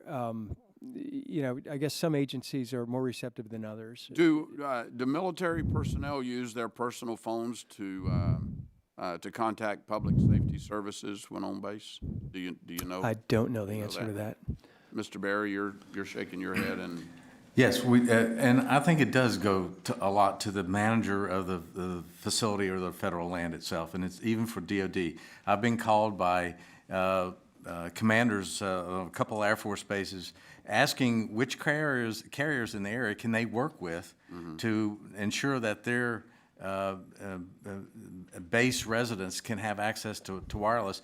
And I think we've introduced them to several ideas that not only can you get access to quality broadband, you know, wireless, but they could actually utilize that even in some of their deployment scenarios on base.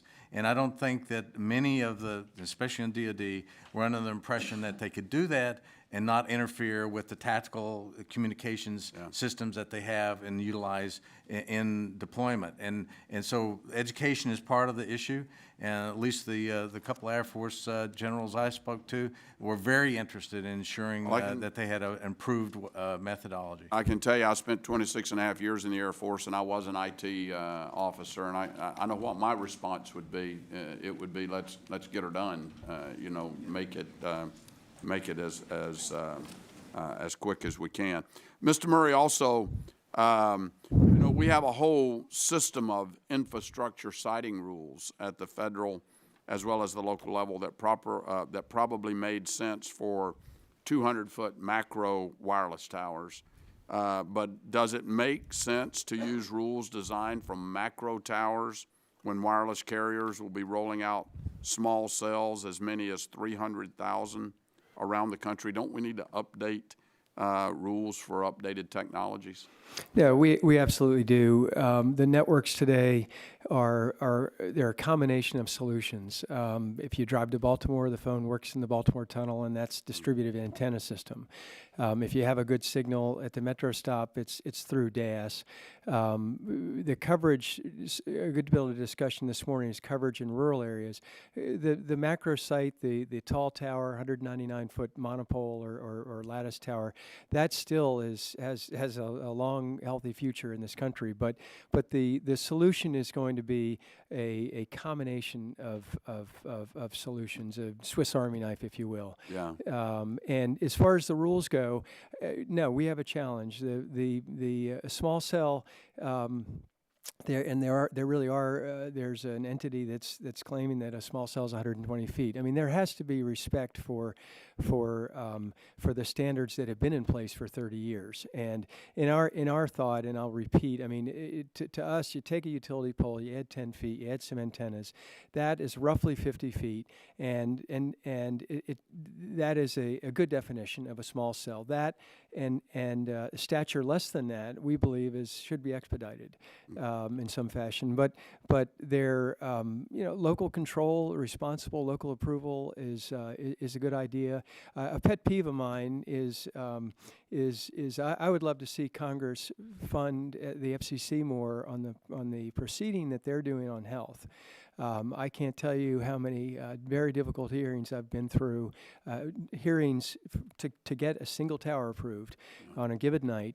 And there's a tremendous fear among a lot of citizens who live near a tower application about the dangers of this, and there really aren't, and there's all sorts of data, but the FCC was studying that starting in 2013, and we would like to, I as a tower developer and those who develop new towers would like to see more information updated by the FCC on the safety of living within the vicinity of wireless infrastructure. Okay. Well, thank you, Mr. Murray, and sorry for going over, Madam Chair. I yield back. Gentleman yells back. Ms. Matsui, you're recognized for 5 minutes. Thank you very much, Madam Chairman. I want to follow along on some of these citing concerns. We've heard that it often takes a long time for a broadband infrastructure company to gain the relevant approvals necessary to site their infrastructure on federal land. In addition, we've heard that lease terms are short for siting such infrastructure, resulting in a situation where broadband developers that site on government property are frequently renegotiating. And the discussion draft under consideration today seeks to increase some of the lease terms that some agencies offer. Do you think, I'm asking Mr. Berry, this provision strikes the right balance?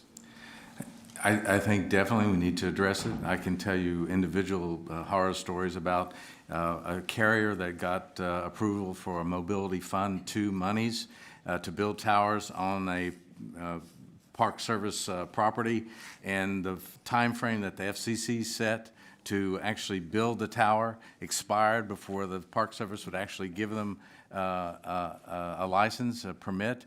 And even though in one instance the federal entity asked the FCC to grant an extension, the extension wasn't granted. So we have those problems that constantly occur, and there would be, it'd be very helpful to have a little more flexibility on both the federal entity side. Okay, so we need to ensure that we enable more timely broadband deployment then. And another thing we're learning is that the master plans that many of these agencies deal with, like BLM, Department of Interior, Department of Defense, Forest Service, are 20-year master plans.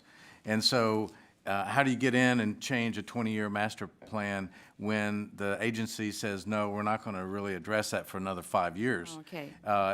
Ensuring that, and I think they did that in the executive order, ensuring that those type of services, i.e.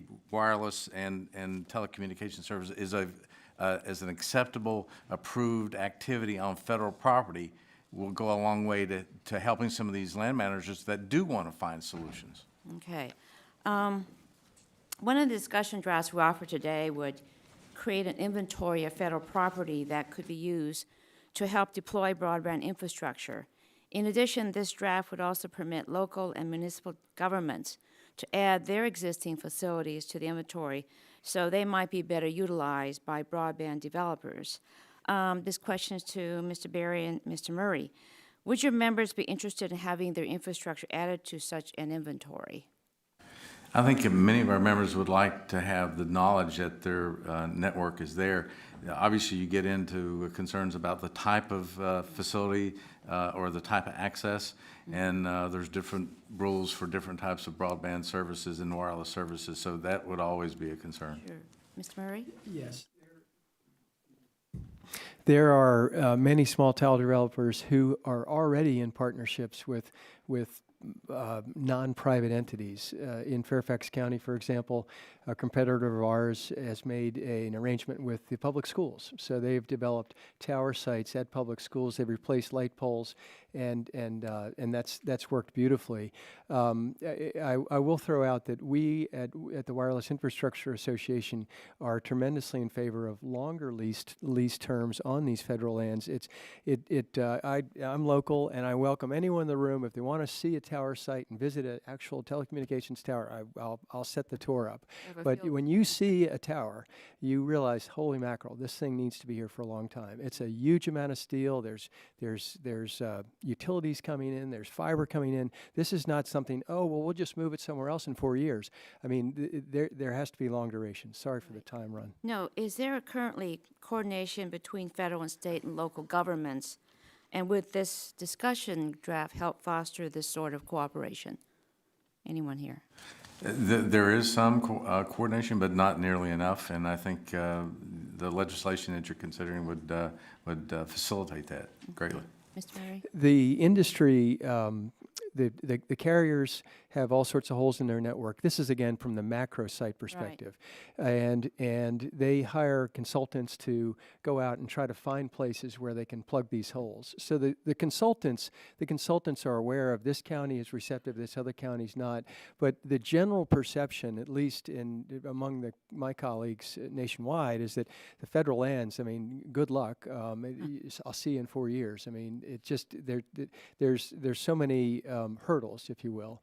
So, but I'm not aware of good coordination between local, state, and federal. Okay, fine. I ran out of time, so I yield back. Thank you. Thank you, Mr. Olson, for 5 minutes. I thank the chair and welcome to our 5 witnesses.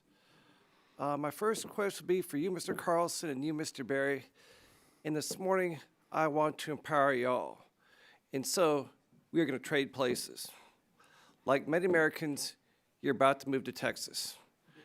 You're coming there for the low state income tax, 0, and the cheap price for a gallon of gasoline, just around $2. You may move to Plano, Texas. Congressman Sam Johnson's district. Sam's retiring. You want to be run for Congress. Join that massive fray that will happen in November of 2018.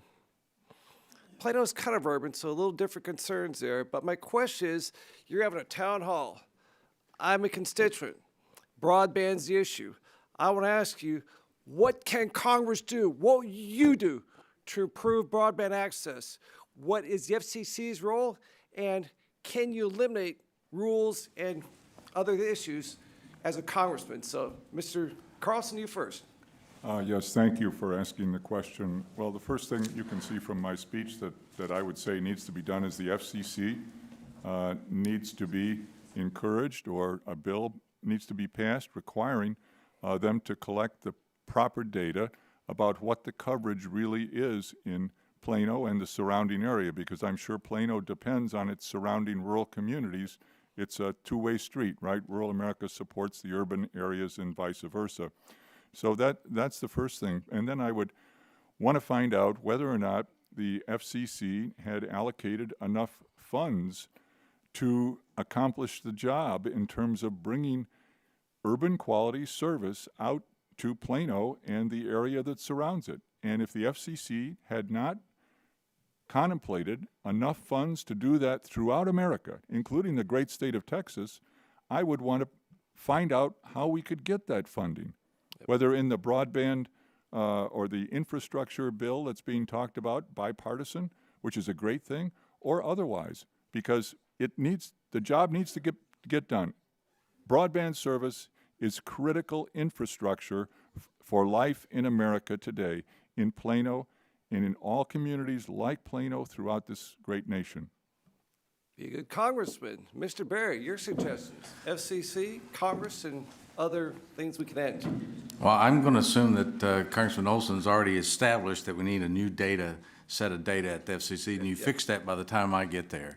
So, but what I hope is that the other issue is that we'll adequately fund the broadband deployment and broadband coverage in rural America. I mean, it is an issue of jobs and economic stability in rural America. If you want someone in the back 40 in Texas to be able to compete with somebody in Tokyo or Korea or in China, you got to have access to connectivity, and you got to have ability to experience and engage in the economy, the global economy that's going on. That's what's going to keep your constituents in your district and not have to move to LA. Well, welcome, my friends to Texas. Howdy, y'all. Last question for you, Mr. Carlson. I work for Texas 22. It's the suburban Houston district, mostly suburbs, but probably 1/4 agriculture, but they have good access to broadband. 92% are served, 2.5% are underserved, and 5.6% are unserved. But I'm intrigued by the cost savings for cities and towns that come from 5G services by adapting a quote-unquote smart community. For instance, a Deloitte study found that the adoption of smart grid for 5G could create a $1.8 trillion in revenues for our economy. How do we educate our cities, both urban and rural, how this access this? Because this is lots of jobs, lots of money. Any suggestions, Mr. Carlson? Well, 5G is coming. I just had a chance to go to the Mobile World Congress, so I would suggest that if your city's big enough to fund a trip to next year's Mobile World Congress in Barcelona, you take the appropriate leader or leaders of the city over to that Congress, and you see what the reality is being talked about, because it's going to be coming in the year 2020 for commercial deployment for mobility. It's going to be real. It's already going to be in Korea in 2018 at the Olympics, and in Japan in the Olympics in 2019. It will be here. It's mostly going to be an urban phenomena at the beginning, but it's going to be very important in increasing people's speeds so that downloading a movie or getting access to a big data file will be almost instantaneous. It's a wonderful development, and it needs to be spread throughout the country, but people need to be educated as to what its potentiality is. And one way to do is call in the vendors, people like Ericsson, Nokia, Samsung. Call them in, and they'll be glad to make a presentation, I think, to the city, leaders about what 5G could mean for their city. They all want to get into the smart city business, so ask them to invite them in and have them pitch you on it. Thank you, sir. I'm time to yield back. Thank you so much. Gentleman yields back. Mr. McNerney, you're next in the queue. I was going to yield my place to Mr. Ruiz, Dr. Ruiz. You're recognized to take his time. Thank you very much. Thank you, Madam Chair. Thank you, Mr. McNerney. I want to take a moment, step back, and highlight the human story behind the deployment of broadband infrastructure. Stories like that of the Ho Indian tribe located in northwestern Washington state, where the reservation and surrounding communities completely lack access to broadband internet. Like the story of the Torres Martinez tribe in my district and eastern parts of the Coachella Valley and rural areas where they also lack access to broadband internet. For them, this means that students are forced to take a bus over an hour away to complete their mandatory testing. Local residents cannot take advantage of educational opportunities such as online college courses and career development classes. And the tribal governments cannot access webinars and online technical assistance resources, which are vital to successfully applying for federal grants and programs. Unemployed individuals cannot access the internet for job opportunities. Hospitals cannot build their ITs, or the Indian Health Services cannot provide care because they don't have the internet support, and residents do not have access to the internet to learn about public health measures to better their health care. This is just one story, but part of a bigger picture where broadband deployment on tribal lands continues to lag behind that of the rest of the nation. And that's why today's hearing is so important, because supporting broadband infrastructure on tribal land is a part of supporting our federal trust responsibility. But we have a responsibility to do more than take testimony on this issue. We must act and pass legislation to help make access to broadband a reality for all. And that is why I introduced the Tribal Digital Access Act to help close the divide throughout Indian country, and why I'm very pleased that we invited the St. Regis Mohawk tribe today to speak on behalf of their tribe that has successfully deployed broadband in rural New York. So this question is for Sub-Chief Michael Connors. It's good to see you today, and thank you for taking the time to testify. The St. Regis Mohawk tribe has worked hard to provide broadband internet service to its member and now the surrounding community. What is the biggest challenge the tribe has faced in getting to this point and developing further? Thank you for having us today, Dr. Ruiz. Our biggest challenge has been the sustainability of the broadband operation on territory. We received the grant in 2009, and over the next several years it was deployed, and the fiber was laid out on territory. And in the past several years, we've learned that just being on territory is not a successful business model for us. We've had to expand off territory. We're able to provide a small amount of funding for some of the expansion, but we couldn't do it all. That's why we had to apply for the New York State grants. We didn't get round one, but we received round two, so that off-territory expansion is coming in the future, and that will get us towards a sustainable business model. So it sounds like a win-win situation where not only you can provide broadband for tribal members, but the surrounding non-tribal lands as well, where the incentives currently are not there to provide the broadband infrastructure. So if we invest in tribal communities, the tribes will have broadband infrastructure, and the neighboring communities will also have broadband infrastructure. Is that correct? Correct. In our testimony, we talked about Lewis County and Clinton County. Those are coming. The counties are coming to us based on our success. They're coming to us looking for the expansion, and that's how we received the grants in Lewis County, because they were lobbying their own representatives in their area to further the expansion. Can you give me an example of how this has helped tribal members or the tribe in your area? Just some small examples are educational opportunities, economic development opportunities, and employment. In today's world, education has all gone digital and online, and our students are being able to have their educational opportunities at home. Something as small as emails going back and forth and with the teachers at the schools. Thank you. There's a classroom in my district that have to print a YouTube video from home. Teachers do this, and they show a YouTube video on sheets of paper and try to narrate what it's about. So this is unacceptable in schools throughout our nation. Mr. Berry, can you shed light on some of your successful practices? I understand you have tribal members part of your organization. Can you talk about how working with tribes have been a success for you? Yeah, thank you for the question, Congressman. Yeah, yes, we do. We have several tribal carriers that are members of CCA. We also have several carriers that specialize in providing not only rural but services to tribal lands.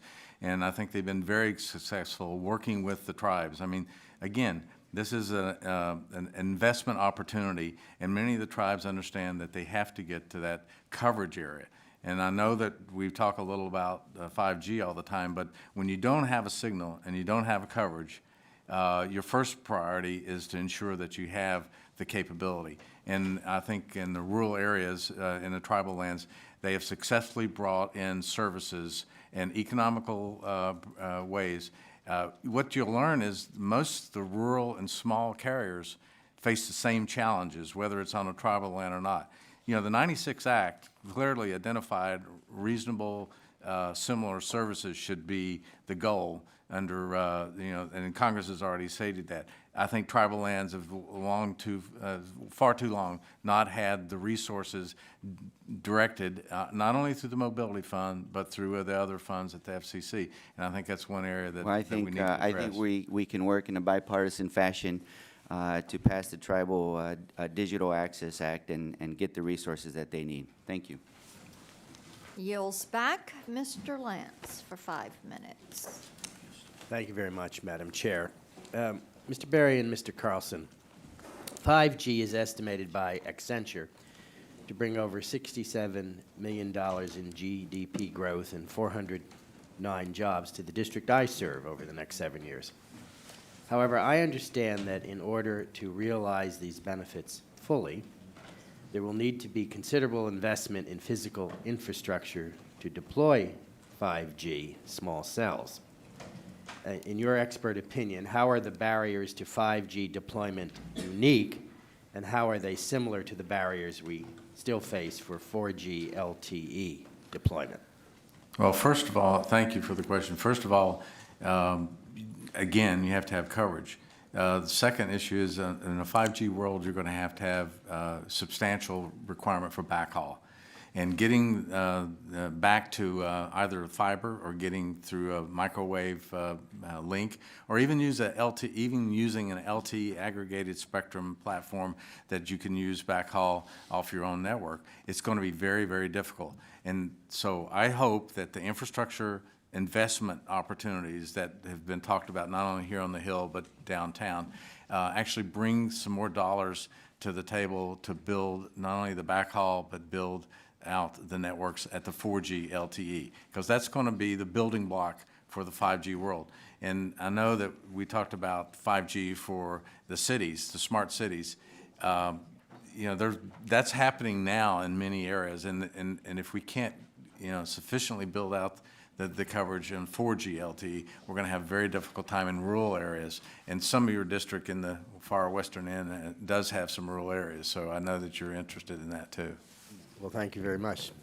Yes, I'll just add to that, well, first let me reemphasize the fact that you need a base layer of 4G in existence before you can get the 5G built on top of it, because 5G is really a supplementary service that integrates well, because the standard for 5G is being designed to integrate with 4G. So we need the 4G service ubiquitous at a high quality level, and then layer 5G on top of it. But I would emphasize spectrum availability for 5G as a critical need. There's been some spectrum made available by the FCC, and we're certainly grateful for that, but there's more spectrum that needs to be made available, and made available on a basis where carriers can have confidence that they will have access to that spectrum over a longer period of time. As was noted by the other panelists, when you make an investment in building out a network, you need to have assurance that your investment will have a long life to it, because the equipment has long lives, 10 years, 20 years in some cases where you're putting in fiber. So we need licensing that is consistent with the time frame of the investments we're making. Thank you very much. Mr. Murray, in 2009, the FCC used its authority to impose a shot clock on municipal reviews of sitting applications, and that shot clock was upheld by the United States Supreme Court in a 2013 decision. Given that the shot clock is now the law of the land, are you still experiencing delays in dealing with municipal authorities? And if so, what sort of problems are you encountering, and how should we remedy them? Thank you, Congressman. Shot clock has worked okay, not great. We've developed in Northern Virginia and Central Virginia. Northern Virginia has, I don't mean to be pejorative, but there's a lot of NIMBY households. And in Central Virginia, there's a ton of history. So I chose to develop towers in some tough areas. The shot clock in Northern Virginia, there's 2 or 3 occasions where my zoning attorney has said to us, we're held up, they're not going to make the timeline. Do we want to grant them an extension? And we can either be denied tonight, or we can agree to an extension. So it's sort of a gun to the head thing. I mean, I think it in general has put localities, made them more aware that they can't drag their feet forever, but there's still cases where we are sort of have to agree to a deal that we don't like in terms of extensions. Thank you very much. And Madam Chair, I yield back 16 seconds. I tell you what, you might win the prize. Mr. Welch, you're recognized for 5 minutes. Thank you very much. First of all, Madam Chair, I want to thank you for having this hearing. and our ranking member, Mr. Doyle. This question of rural broadband and infrastructure in rural areas is like incredibly important. And Mr. Latta and I, working together on the Rural Caucus, know that. And I want to just say a couple of things. Number one, this is important not just for rural America. Rural America is on the ropes. I mean, commodity prices are down, whether it's in coal country or it's dairy country, farm country. And rural America is vital for the strength of all of America. And we believe that or we don't. But what's strong about rural America is when it has a solid local economy, the folks who have values of family, of community, of service, of building up the local fire department, of serving on the local bank, they have an economy that can work for them, and they have that community cohesion that I believe this country needs. And that's true whether you're in Vermont, or you're in Ohio or Texas. Rural America matters. We cannot have rural America without full commitment to the tools it needs to be successful. We've got some folks from Vermont here. We've got a company that absolutely is dependent on the infrastructure of the broadband. And the question for us, we agree on that in this committee. And you've been providing leadership on this. But I also think we've got to get serious on this where we get a commitment to real funding in real policies that are going to give these folks who are here and are committed to rural America an opportunity to be successful on behalf of the people we represent. So we've got to get moving on this, and it's not going to happen on its own. If we need regulatory changes, we need investment money with public policy. My view, we've got to do it. We're not getting it done. We don't even have an infrastructure plan before us to consider in Congress. And I think our committee should be taking the lead on conveying a sense of urgency that we've got to get moving. Now, I just want to ask, I'll start with you, Mr. Carlson. How would you define broadband that would be, in the spirit of the 1996 Act, relatively comparable, reasonably comparable to what we have in urban areas? Well, I can speak to mobile broadband. A recent study came out. It was dated the middle of last year, so it's already a little bit obsolete, right? But not significantly obsolete. And that showed that in urban America,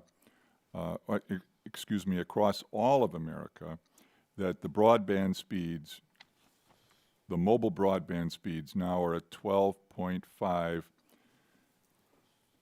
megabits per second. I'm going to ask you to speak a little more. 12.5 megabits per second. And as I indicated, I think those are growing about 15% a year. So by the time the Mobility Fund 2 auction is concluded, you should anticipate that standard across America, which includes rural areas, so urban areas are higher, is probably going to be 15 megabits per second. Megabits per second. So any area that is significantly lower than that is going to be substandard. Okay, Ms. Hovis, thank you. We've got to get an agreement on what the goal is. Ms. Hovis? When I think about this infrastructure, wired or wireless, a lot of it, in my experience, just comes back to fiber optics. None of this mobility, none of this wireless, and certainly not 5G is possible without fiber optics. So I guess my answer to you, Congressman, is that whether it's a metropolitan area or a rural area, we need as much fiber infrastructure as possible because faster wireless speeds won't be possible unless we have the fiber. And the greatly escalating speeds on the wireline side in metro areas, we're moving toward gigabit speeds in certain markets. Okay, I'm going to have to stop you there. Just a few quick words. I only have 40 seconds left, starting with you, Mr. Murray, and going down to Mr. Connor and Mr. Berry. Success, your definition for rural America. I completely agree with the need for fiber. One thought I had, and it's just in its infancy, is I'm hearing from everybody we don't know, there aren't good standards. There isn't good knowledge of what the coverage ought to be. Maybe what Congress should do. You're saying how can Congress help? Maybe what Congress should do is insist that localities have better maps. Do the mapping that they, for whatever reason, need to report back up to where their infrastructure is. areas. And that may be a way to get better maps. Without good maps, you can't tell where the problems are. The issue I have is maps of tower sites. I get into a county and they say, well, where are the other towers? And I say, Thank you're you. the county. My time is up, but I thank you, and I yield back.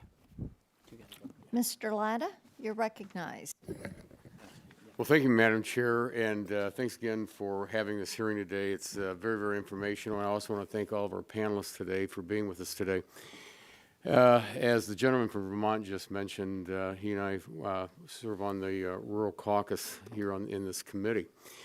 And, my area goes from urban to very, very rural. And so when you're looking at rural America, again, it's been mentioned, you got safety issues, small business issues, you've got agricultural issues.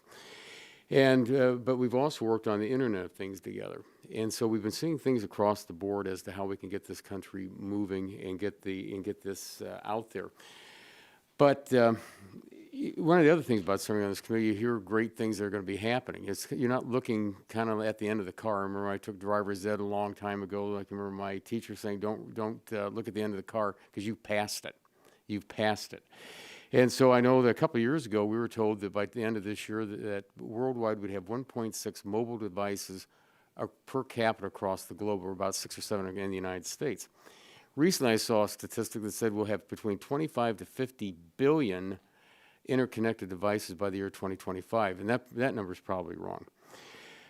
But Mr. Beer, when I looked at your testimony, because again, you brought up some statistics here, and again, you cited a Cisco report that said that the mobile data use grew 63% in 2016 and 18-fold over the last 5 years. But then they also say that when you go out looking at over that horizon again in the next 5 years, we're going to see another 7-fold increase. Question: from what you presented us right here, if you, when you look at what you're facing out there, how do we get that 7-fold increase out there when we're trying to get everybody connected out there, but also have the situation with when you have something that looks like this? I'm going to ask everybody real quickly, if I could, what would be your dream? And I know, Mr. Carlson, you talked about data that the government needs to really have, but what would be your one desire or goal for us or the regulators that could help this problem right here? Wow. I will note that after you look at that, you wonder how in the heck we actually have a wireless network even built with those type of impediments. But the study, the Cisco study, a 7-fold increase on top of what would be an 18-fold increase. You're going to have more spectrum, and you're going to have greater builds. And with those type of impediments, you're going to come up to a roadblock, especially when the small cell site that we're talking about right here is treated like a tower. And so streamline that. I think deemed granted, deemed approved, if not responsive from federal, state, and local levels. Education is a big issue. If I were a local municipality and I wanted to make sure that my citizens were adequately served for a broadband product, I would actually put together a model plan that to say, hey, investment's sort of like water. It's going to go to the point of least resistance. I would say, come to my town, because here is the deployment plan that we put together, and here is what you can guarantee that we're going to get approved post-haste in 30, 60 days. That's the type of investment that Mr. Carlson and other wireless carriers are going to have to make. Those are the types of predictable assurances that you're going to need at the federal, state, and local level. The federal level, I think you do have a lot to say about improving and streamlining that process post-haste. Thank you. Just real quickly, because I got about 1 minute left, Mr. Connors. From a tribal end, we need to have the federal government respect the trust responsibility to consult with tribes on decision-making. We need to see at the decision-making table and to be seen as partners in the decision-making process, not just a requirement to check off a box, but to be partners and to move forward in a positive manner as partners. Okay. Mr. Murray? Yeah, just real briefly. Continue to encourage co-location on the macro structures. let's define small cells. It's great that we have the visual aid here. That's not a tower. And I think opening federal lands will help in a lot of areas. Ms. Hovis? Congressman, a lot of the processes on that diagram with regard to local governments don't really exist in rural communities. There's not a lot of that kind of process or fees or hoops you have to jump through in rural communities. In rural communities, the challenge is the economics just don't attract private capital, and we have to change that. Madam Chairman, I see my time's expired, but Mr. Carlson, I know I've written down on Go yours. ahead, Mr. Carlson. Again, Mr. Carlson. I would agree that the deemed granted would be a great advance. Well, thank you very much, Madam Chair. Appreciate it. Yield back. Yell back, Ms. Clark, for 5 minutes. Thank you, Madam Chair. And I thank our ranking member. I thank all of our panelists for their testimony here this morning. I'd like to add another dynamic to the conversation coming from Brooklyn, New York. And this question is directed to Ms. Hovis. We've heard a lot about the challenges with respect to rural America, and I can certainly appreciate those challenges. One of my observations is that there is some disparity as well with deployment in urban environments. And I don't want us to be under this impression based on generalized conversations about the fact that there are challenges for urban environments, particularly for a city like New York, where we are severely behind in the deployment of fiber optics. In the context of broadband, can you discuss how public-private partnerships can be used to bring affordable, high-speed broadband to communities that are currently unserved and underserved, particularly, and I think it applies across the board, because certainly in cities like New York, where you have disparities based on socioeconomics, it's very similar to what people are experiencing in tribal lands and perhaps and also the urban environments. Would you share your thoughts with us? Thank you, Ms. Clark. Yes, I totally agree. I see those kinds of challenges in urban areas all the time, in part because there are certain urban neighborhoods that simply aren't as well served. For example, small business neighborhoods that may have the benefit of some old phone company infrastructure that might be providing some broadband, might be sufficient to serve a small business need, but there may not be cable infrastructure in that area because cable traditionally just went to residential areas. So there's no competition, pricing is high, and service is not very good. Exactly what you'd expect in an environment where there's not competition. And residential neighborhoods will have the same kinds of challenges because private capital is upgrading networks in better neighborhoods. Where a public-private partnership can help there would be if a city, for example, can build and lease its own infrastructure to the private sector, thus allowing private sector opportunity and competition in those neighborhoods using some public assets potentially. And if there are mechanisms for enabling and supporting and rewarding cities for that rather than punishing them, then we can see ways that public and private would both benefit, and we could fill some very substantial broadband gaps. Would you say that tax incentives in and of themselves can fix this problem? Well, I don't think so, because all other things being equal, the tax incentives will just make more lucrative the deployment patterns that already exist, which is that private capital, and this is not a pejorative statement, this is reasonable, private capital will flow to the places where revenues are greatest and build costs are lowest. And that doesn't mean rural areas, and that usually doesn't mean very low-income areas either. Very well. Mr. Murray, you talked about 5G, Internet of Things, and the next generation of wireless networks. How can we ensure that some communities are not bypassed? What is needed to deliver 5G to urban and underserved markets as well? Well, small cells, I think if I have a sense of Brooklyn, just thinking of your district, I have 2 children who live in Brooklyn. And everybody's children live in Brooklyn. Yeah, right. But my guess from what I know about deploying a signal is that small cells will play a huge role in a place like Brooklyn for decades to come. That you have huge capacity problems, and a small cell is essentially bringing the antennas from 199 feet down to 40 feet, put them on the corner of the building. So I think to the extent every cell site needs fiber today, which is daunting to think about the mule dragging the fiber up in the rural area that Ted was referring to.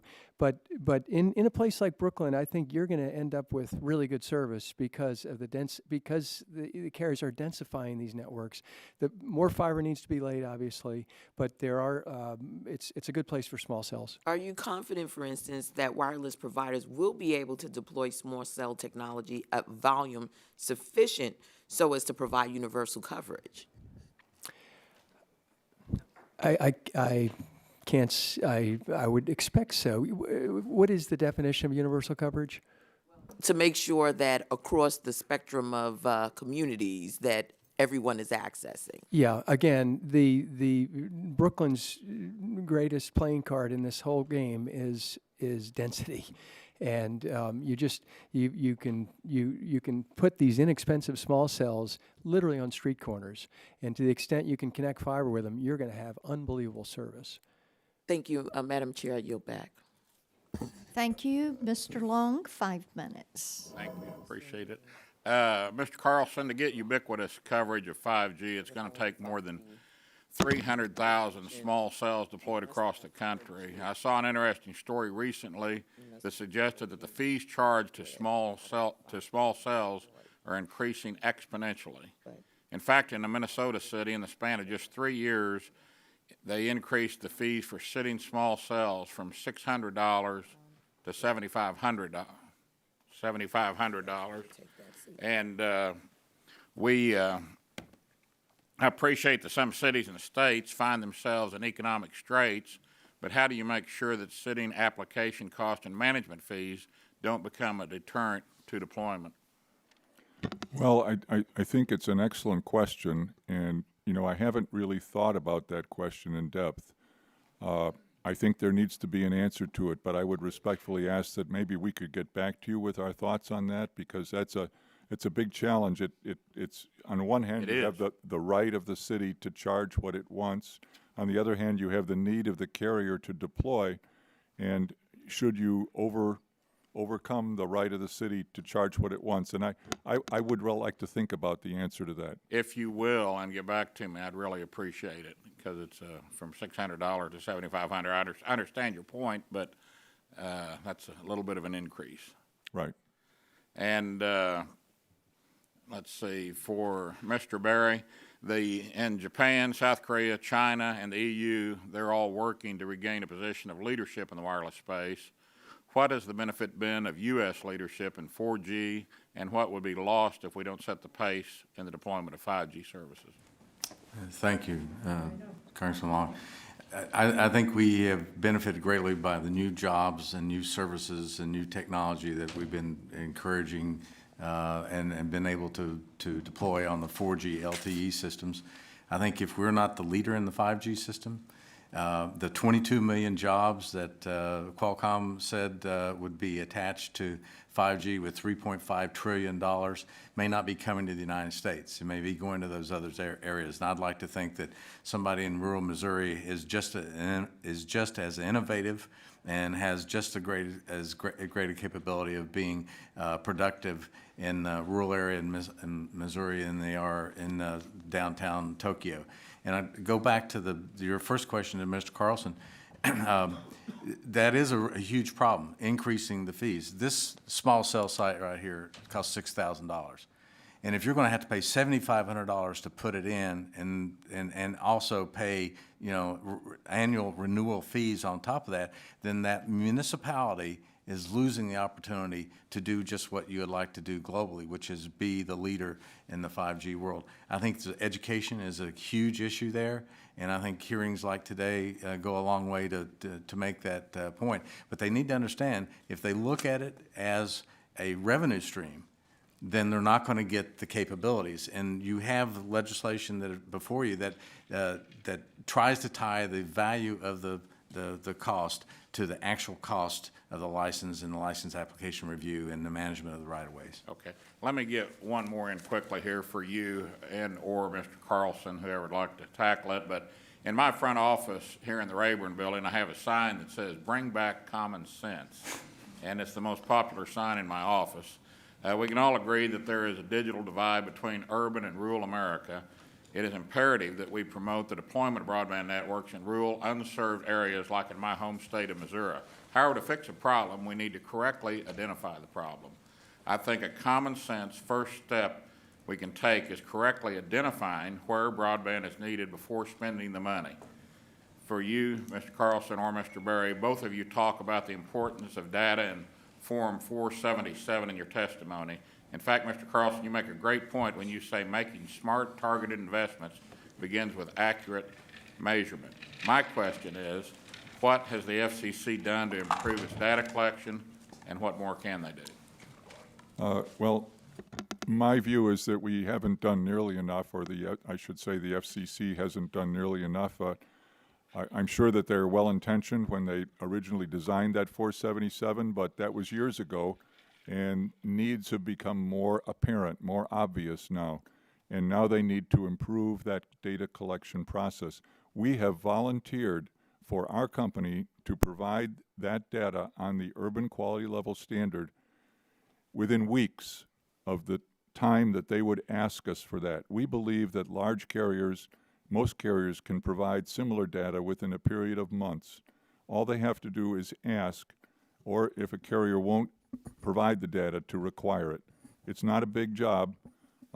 Most of the data sits on computers, and the data can be gotten easily.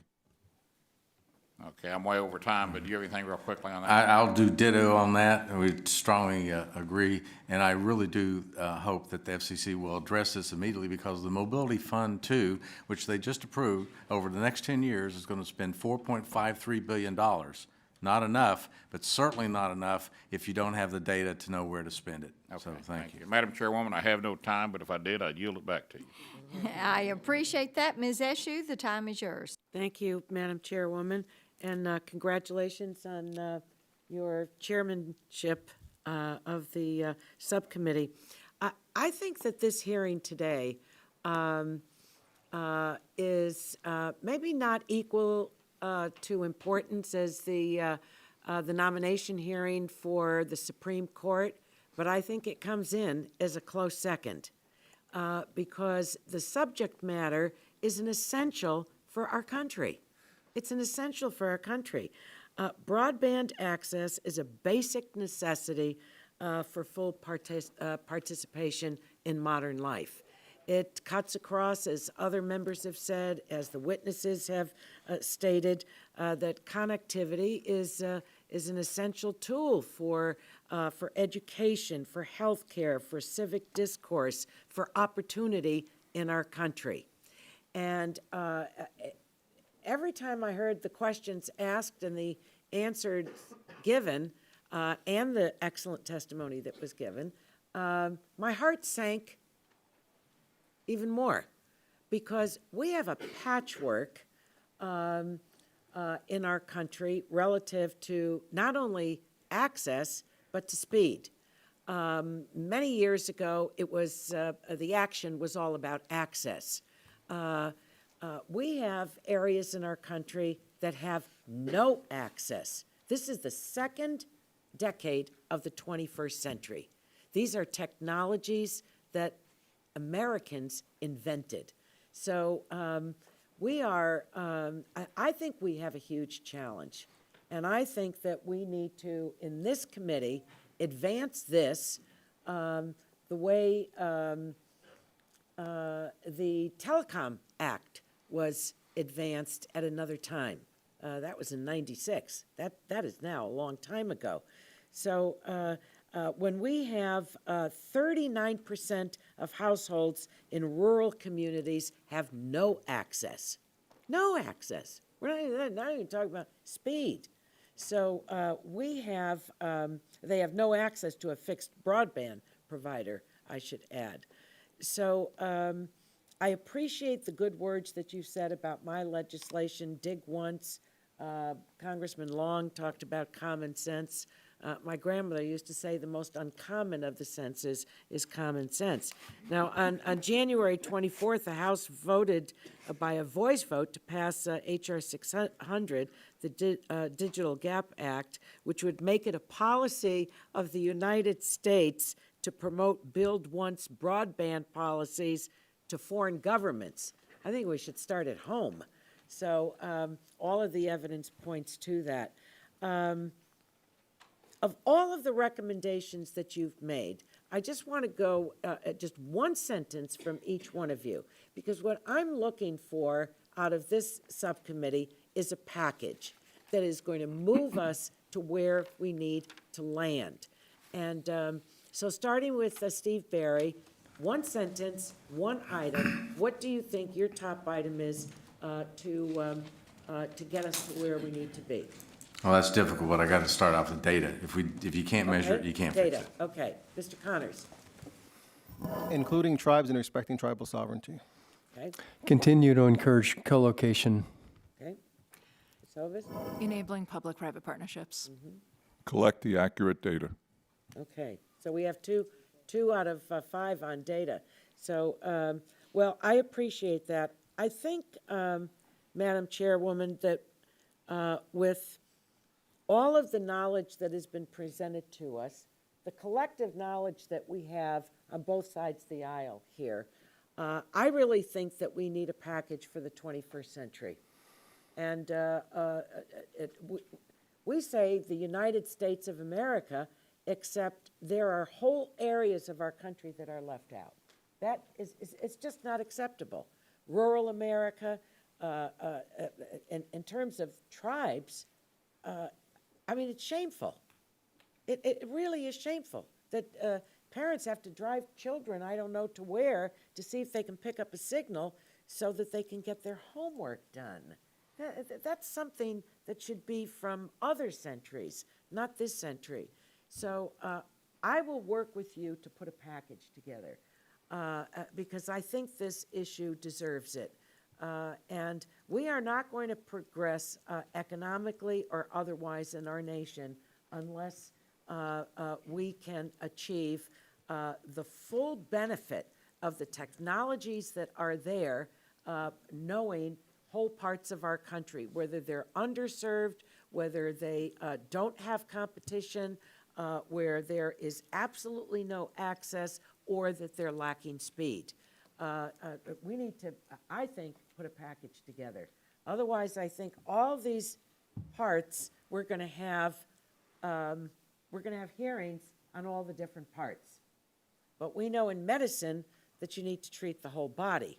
And I think the body of this issue deserves our attention, and that a package containing the top recommendations here are the way we need to go. So I thank you. It's worth staying here to hear what you all have to say, and we appreciate it. Thank you. Gentlelady yells back, and that is why we're having the hearing, and that is why we're working so hard to push broadband forward, as is the FCC and the President. All Ask right. Madam Chairwoman that this letter from public knowledge with unanimous. Without objection. Thank you very much. Mr. Flores, you're recognized. 5 minutes. Thank you, Madam Chair. Mr. Berry, in your testimony, you mentioned the challenges that arise as networks move toward 5G and also toward small cells. And Mr. Long brought up one of those a minute ago that I thought was particularly noticeable, related to the costs that some local governments impose. Can you elaborate on somehow of the other current barriers that exist to deployment will become more problematic as small cell architecture becomes more prevalent? Barriers in the sense of permitting or licensing? Or? Just elaborate on, I mean, you see them now based on the architecture that exists today of the various cell technologies. But as small cell and 5G become more prevalent, what do you, looking at the current barriers, how do you think they're going to become more problematic as you go to smaller and smaller cells? Well, I think a lot of it goes right to the heart of those people that are responsible for managing the property and the land. They need to understand that this is an opportunity to not only expand a network, but get new capabilities and new services. One of our CEOs of one of our companies said, as we get to the 5G world, it's a river of pennies. The problem is that I don't want to only have one or two of those streams of pennies. You need it all in order to be profitable. So I hope that small cities, towns, counties, you recognize that there is a small margin of profitability to, when you build out a network, even if you're using small cells. And you're going to have to use a lot of these, and you're going to have to bring it back to fiber as fast as you can. So I think that recognizing that the benefit is actually in the services and the economic activity that will occur because of this capability is a lot more important than the location, than having a standard location that is inaccessible. And I would note that co-location, while we like co-location, there should not be co-location to the detriment of multiple locations. Right. And that's what's going to allow you to have competition in most of these areas. Right. I think as soon as some of these cities begin to look at this as basic infrastructure for the community, like a road, that they'll be better off instead of as a source for fees and permits and so forth. Mr. Murray, in your testimony, you discussed the need to diversify wireless infrastructure with rooftop sites, small cells, distributed antenna systems, et cetera. Also with Wi-Fi hotspots and traditional macro cellular towers to promote spectral efficiency and to provide carriers with the capacity they need to meet increasing data demands on their networks. And so my question is this, I think you sort of answered it in your testimony, but just to be clear, is there a danger in relying too much on one type of infrastructure technology? No, I don't think there is. Mr. Carlson runs a network. I develop one type of infrastructure, and he has to take a look out at 2018 and figure out what's the best return on his capital. And that might be 30% of his budget goes to small cells and 60% to towers and another, in the last 10% to DAS in a given area. So all of these technologies are complementary. Small cells are new enough that we're still struggling to define what a small cell is. I mean, that's a small box, but if that small box is integrated on a 120-foot pole that was built without approval, local approval, then you have issues. Right. But no, it's going to be a heterogeneous network going forward. The towers, the macro sites, if you will dominate in rural areas because they just cover so much more, and they're typically aren't, capacity problems in a place where there's a town of 5,000 and one main road. Okay. Thank you. Madam Chair, I yield back the balance of my time. Gentleman yields back. Mr. McNerney for 5 minutes. Thank you, Madam Chair. First, I want to direct my question to Mr. Carlson.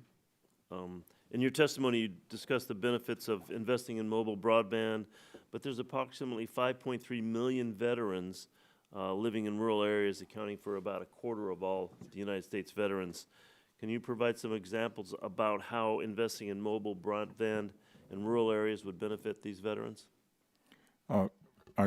Yes, thank you for the question. I haven't thought about that, but certainly access to great medical care is something that veterans dearly need. I mean, we've had, stories about veterans not getting the kind of access that they should have, and whether that's remote access in rural areas or it's access to the local clinic that may be, some distance from where they actually live in the rural areas would be a great thing. Of course, education for veterans, so that they can gain great employment opportunities in our society is another important thing. So continuing education and getting that access to continuing education at home so they don't have to drive, some significant distance to go to school.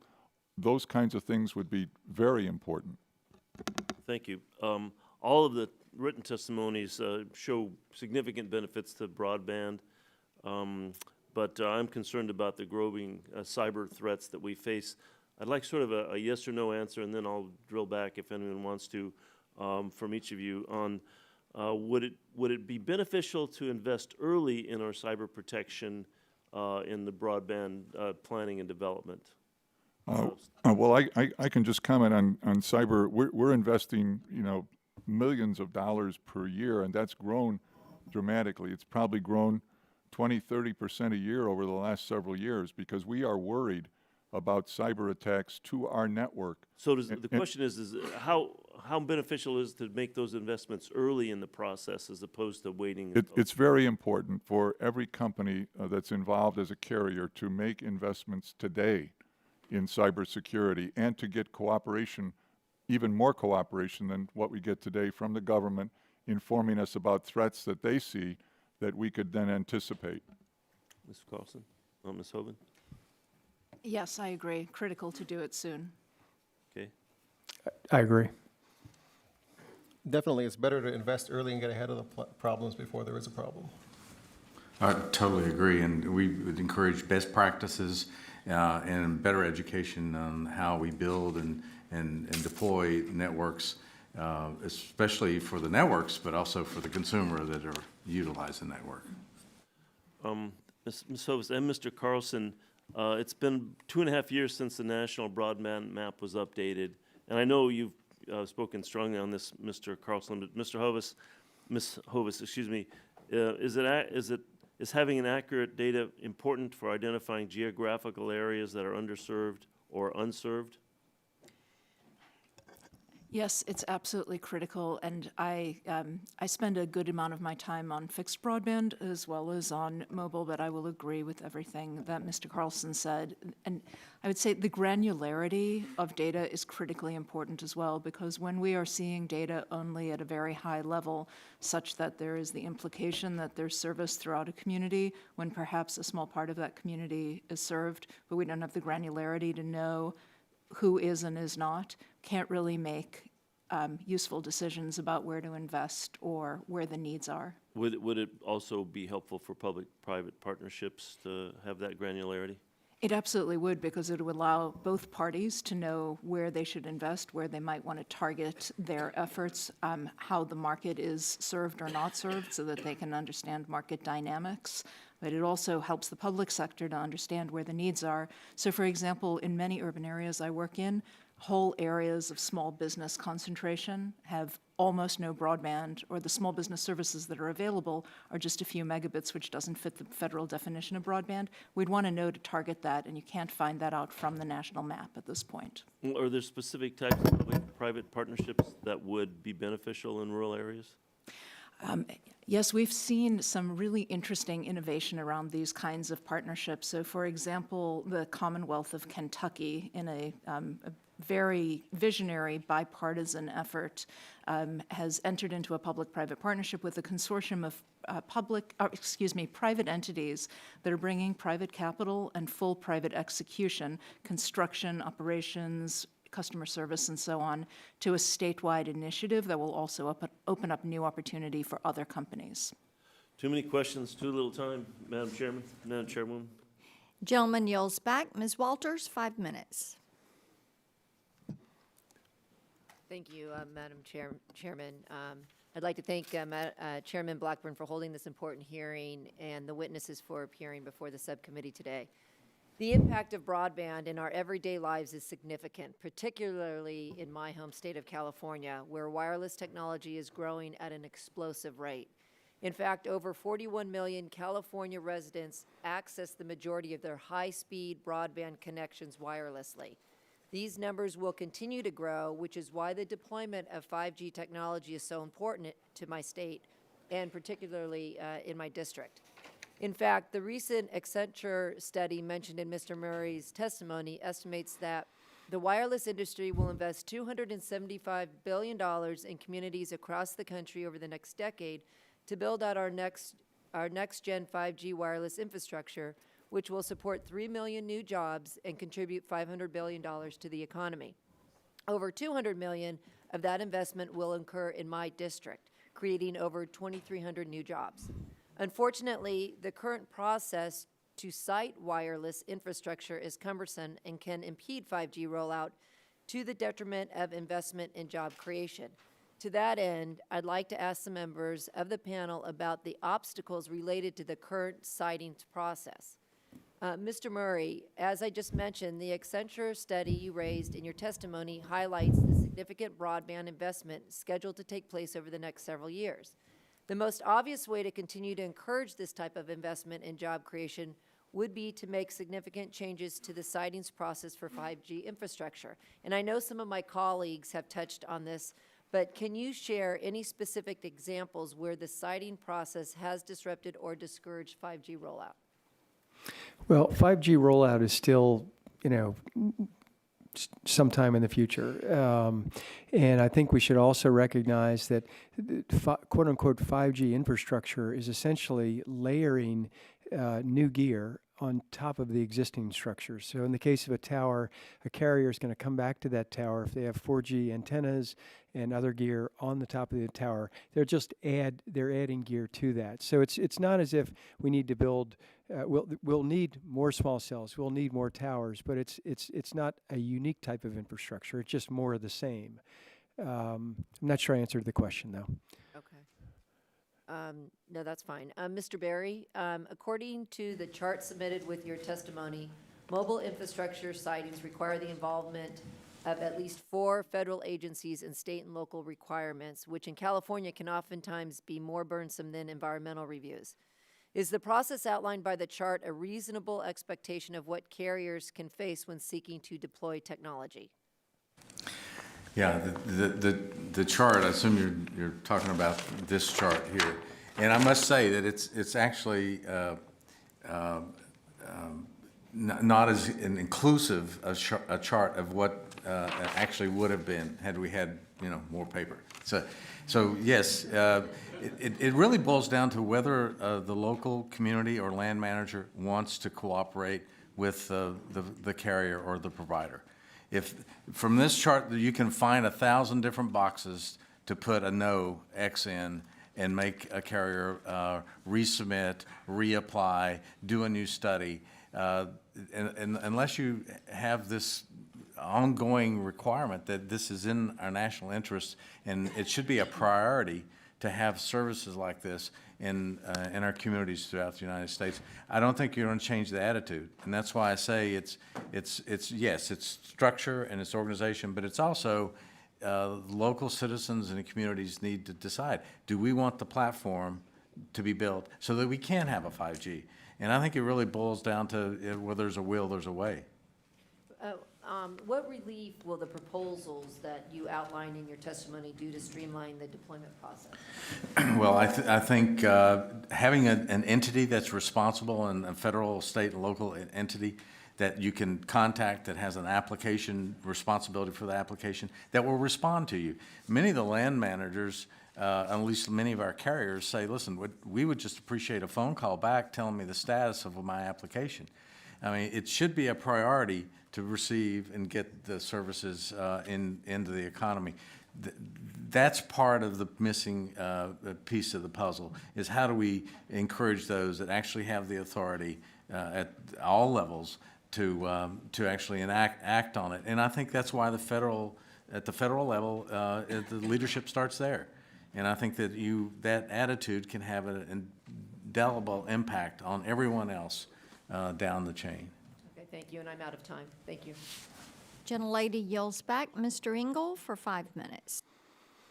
Thank you, Chairman Blackburn. As many of you know, New York City, which is my district, and the northern suburbs are doing reasonably well when it comes to broadband access. New York's made the decision as a state that broadband access needs to be a priority, and we've made the kind of targeted investments we need to build out access for New Yorkers, not just in New York City, but beyond. And you know that New York does have a number of rural areas. The biggest reason for the difference between my district and my colleague's district isn't a difference in need, but a difference in density. So what we need, I think, is then something to make the build-out more economically attractive for areas that aren't as dense as my district. My district is relatively easy because so many people live so closely together. We have high-rises in dense suburbs, so it takes less cable to connect to people because they're already so close together. The less dense the people are, the more towers and the more cable you need, obviously. So I know we've talked some already this morning about the need for public support to make broadband build-out economically viable, and I appreciate that this subcommittee is all on the same page when it comes to the need to do that build-out. But the White House, and they've spoken about infrastructure investment before, has talked about using tax credits to try to improve the economics. My feeling is that direct investment would not only be more straightforward than tax credits, but do a better job also of bending the cost curve, which means it would be that much easier to hire the folks to build and maintain the towers and the cables while also bringing the internet and all the economic activity that comes with it to more of the country. Mr. Berry, let me ask you, based on your work, do you have a sense of how much a tax credit program would do to improve the economics?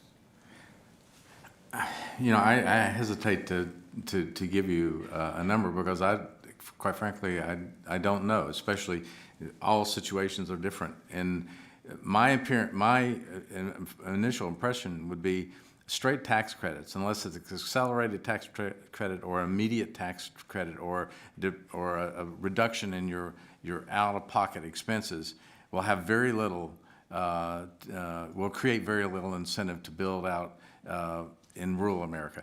Quite frankly, I think it'll be the same in urban, suburban America. What you need is lower cost deployment opportunities for devices like this, like the small cells, and bring that service. It's the service itself that's going to bring the economic opportunities to the constituent. I just think that there has to be some real money attached to support, a subsidy. In many of these rural areas, the economic model to build out and provide these services is very strained. Let me ask you, in your written testimony, you talk about direct, predictable support. Can you explain what you mean by that, and why do you feel it's so important? Direct, predictable support. Sorry, I need to lean to the next. For example, under USF Mobility 2, we've languished almost for 5 years, not knowing that we're going to have a Mobility 2, not knowing how much money it's going to be. And when we had Mobility 1, most of their carriers had spent the money out of Mobility 1, built the towers, had to wait for over a year to get paid. So their planning process of how do we expect to spend our money and eventually maybe get a return on our money is sort of unknown. And so I think direct, predictable support from a Mobility 2 that gives our carriers an opportunity to say, yes, I'm going to go out there and build this, and I know it can sustain the CapEx, the cost to build it, and I know it can sustain the OpEx, i.e. the cost to continue to support that cell site or that service, is predictable. I think we need more, and I think that with this committee's help, with good data and information there, you're going to find out where you can spend that extra $10 and maybe have a substantial impact. Anybody else with 33 seconds left have any idea about this? Any difference of opinion or agreement? A quick thought is that if there's if there is less regulation, then the carriers can spend those monies on building out more sites. I mean, in the rural areas, it's just a question of building more sites. Thank you. Thank you, Madam Chair. Gentleman yells back. Ms. Brooks for 5 minutes. Thank you, Madam Chairwoman. I'm a former deputy mayor of Indianapolis, and so I fully appreciate the importance of building out infrastructure in a community, because if we invest, it attracts businesses and grows jobs and so forth. And our legislature in Indiana is also embracing innovation and, in fact, is considering legislation that empowers the deployment of small cell devices to bring 5G build out to Indianapolis, because the city of Indianapolis is currently a test site for 5G.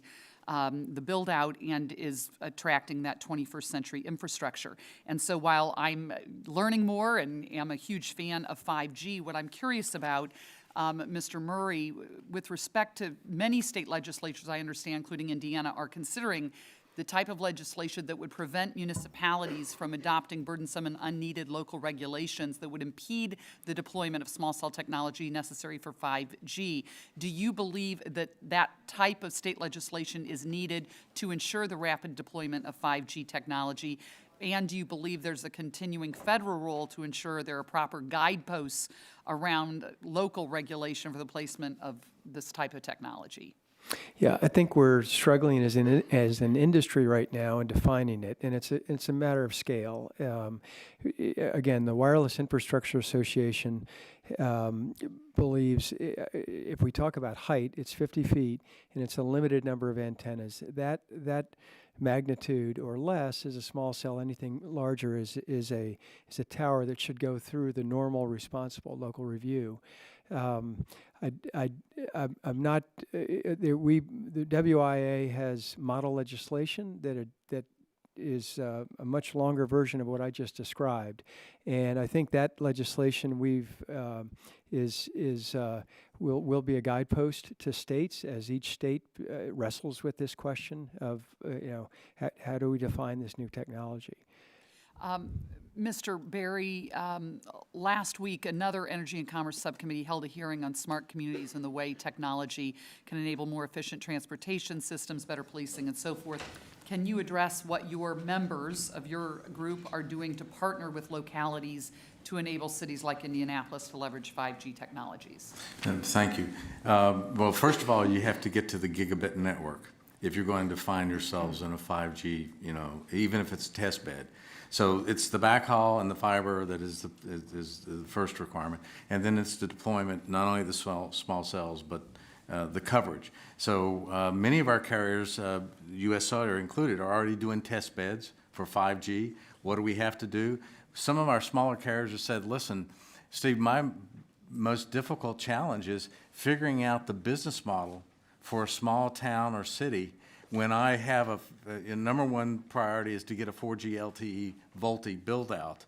And then how do I figure out how do you invest and build that 5G system that has a return on investment? And so they're reaching out to their communities. Many of the small carriers that, like in Mr. Shimska's district, I think the largest town is 33,000. Well, they're going into those towns and they're saying, what can we do together? And how can we do it in an efficient, effective way, because we don't have a lot of money. So that's educational process. That partnership process is absolutely critical, and I salute you and those in Indianapolis that have reached out and taken that very serious step of addressing deployment scenarios that may not be particularly popular in some venues. And in fact, I wanted to ask, and maybe Mr. Murray, or back to you, Mr. Berry, when you have communities, what are the educational tools you're using? This is very, very complicated information to try to relay to whether it's city councils, state legislatures, and others. How are you educating people on these things? It is a problem, because you're right that it's a very technical. I mean, this is extremely technical. There's more, computing capability in your smartphone than put up the first Apollo 1 mission. So it is very technical, but I think it's just a matter of working with the localities and sitting down in a forum that not only explains the growth and the economic opportunities, but also can explain what it will take in order to build that out. It's changing minds. And that's sometimes one of the more difficult things to do. But I think as they see the rest of the world moving very quickly in this regard, and they see economic growth and jobs attached to it, I think that's a pretty powerful message to be sending. Thank you. I agree. Yield back. Thank you. Mr. Bilirakis for 5 minutes. Thank you, Madam Chair. I appreciate it so very much. Thank the panel for their testimony today. Mr. Berry and Mr. Murray, in order to realize the full potential of emerging technologies, it is important for governments at all levels to make their permitting and regulatory process more efficient. Under the discussion draft, state and local governments may opt into the information database. What are the incentives for local governments to opt in? Maybe we'll start with Mr. Berry, please. Well, as we were just talking, I think the incentives are economic growth and job opportunities. But don't forget mHealth, mobile health, and education, two huge drivers in most local communities, and the convenience that brings to the table. And those communities they're going to be bypassed if they don't have a program or at least a methodology of addressing a build-out, and how do you accommodate an architectural build-out within, a larger area? And I think that that's something that the state and local governments have to address. In my early years before I went to law school, I did city management, city planning, city management, and went to something easier. I went to law school. So that's a tough job. It's a tough job. Very good. Mr. Murray, please. Yeah, I'll have WIA get something for the record on that. Thank you. Thank you. Next, this is for the panel. In a prior hearing on these discussion drafts, a witness testified he had experienced an unexpected fee of $30,000 on a project cited on DOD management land. Is that representative of the unexpected costs you face related to fees? And are you given any notice by any agency that you may be subjected to a significant fee for a project, or are you just handed a bill? Who would like to begin? We'll start from here. Well, I would just say that it is not unheard of to have troubles like that when you're trying to build out a network. It normally doesn't happen exactly that way. You have some indication that you're not going to get the license, or you're in an appellate process. But again, I refer to the chart here of as you go down and hit all the boxes and try to get check off all the requirements, it can be a huge expense. And with small carriers that are serving small rural communities, and they only have a limited footprint, they don't have the resource. Some of them, I mean, this chart was put together with a lot of time, effort, and energy from attorneys. Most of my small carriers don't even have an attorney on staff. They may have a person they call an engineer. So it is very, very difficult, and could be cost prohibitive. We've worked sites through that I don't even know what's on that paper, but I know our process is very, very complicated to get into yes. I will say, Steve mentioned, you need to give the parties in each box some incentive, and I think that the localities are getting it. They realize that there are trade-offs, and if you want these incredible services, well, maybe we'll have to see a telecommunication structure on the horizon, and are we willing to pay that price? And it's not a big price, but there are trade-offs to it, and I think that the municipalities are moving along. I agree with my colleague Joanne in that many of these issues are now sort of flow of capital. I mean, it's hard for us to build in rural areas right now because the carrier CapEx is so focused on densifying the network in the urban areas.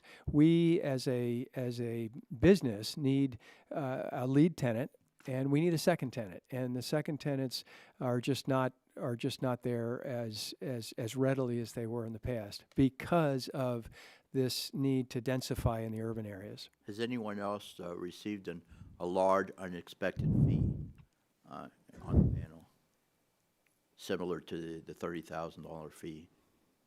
Okay, well, let me go on with the next question. I know I don't have much time. I have 15 seconds.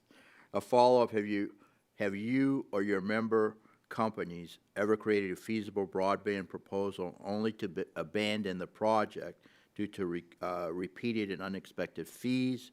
And does the discussion draft address this issue? Who would like to respond on that from the panel?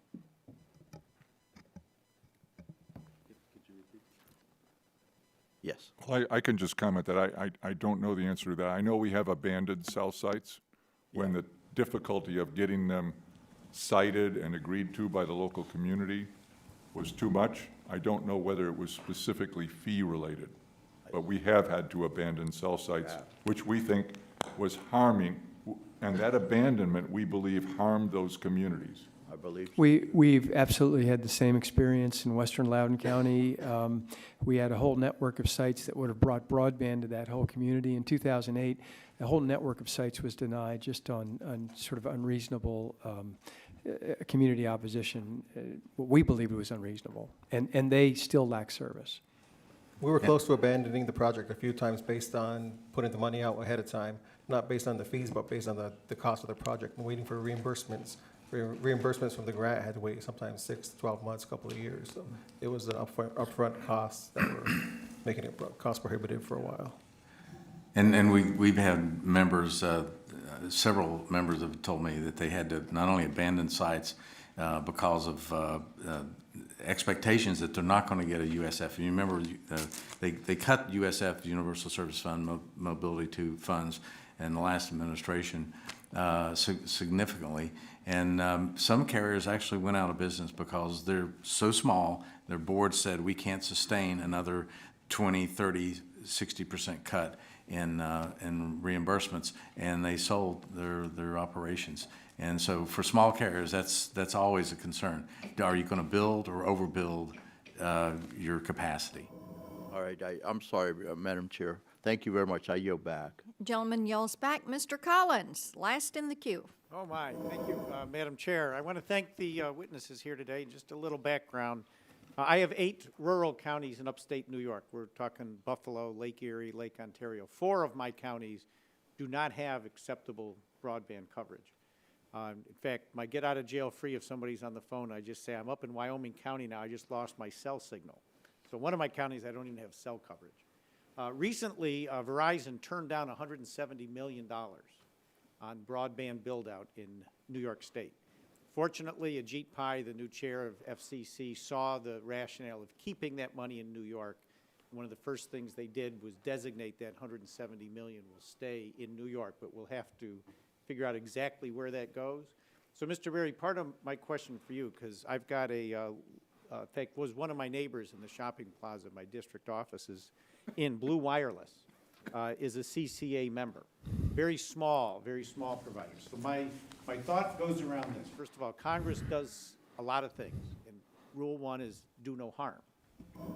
But number 2, the FCC, now under Ajit Pai, will be doing a lot of regulations that I think will really benefit this topic today without legislative work by Congress. So I guess the question I've got in particular is, in New York State, Western New York, upstate, desperate need for monies and build out of broadband, what role do you think Congress plays versus FCC regulations? Because again, let's not get ahead of ourselves here, and especially addressing someone like your fellow member, Blue Wireless, smaller provider. I think in some cases they'll step in where Verizon won't.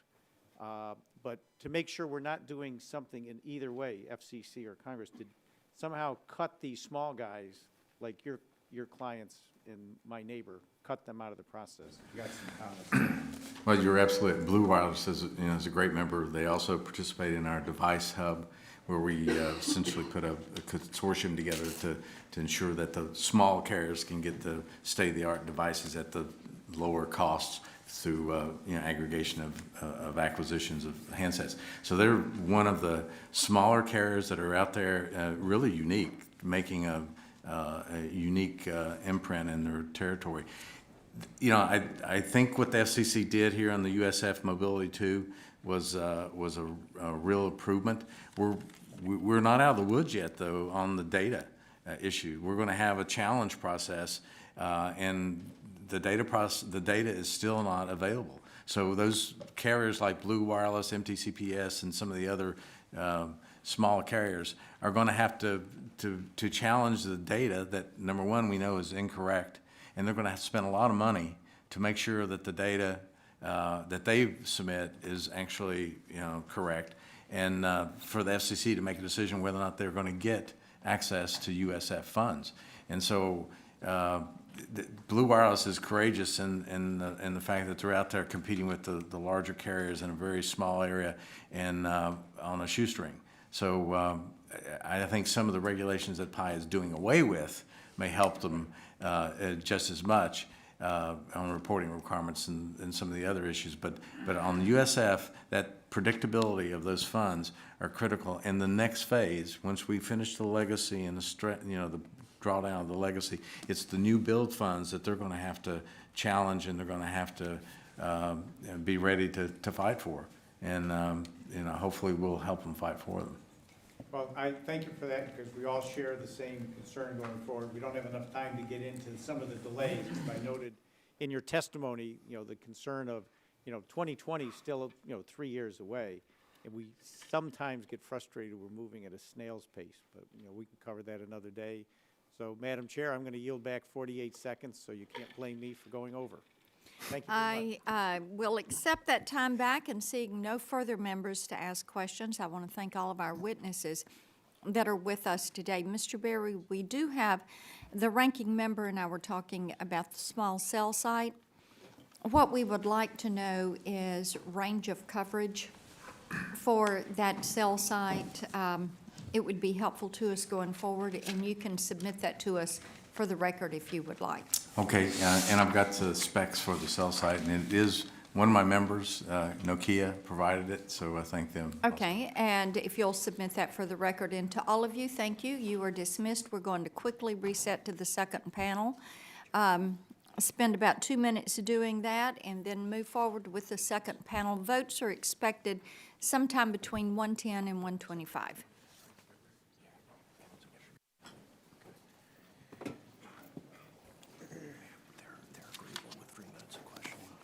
Okay.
Time is left.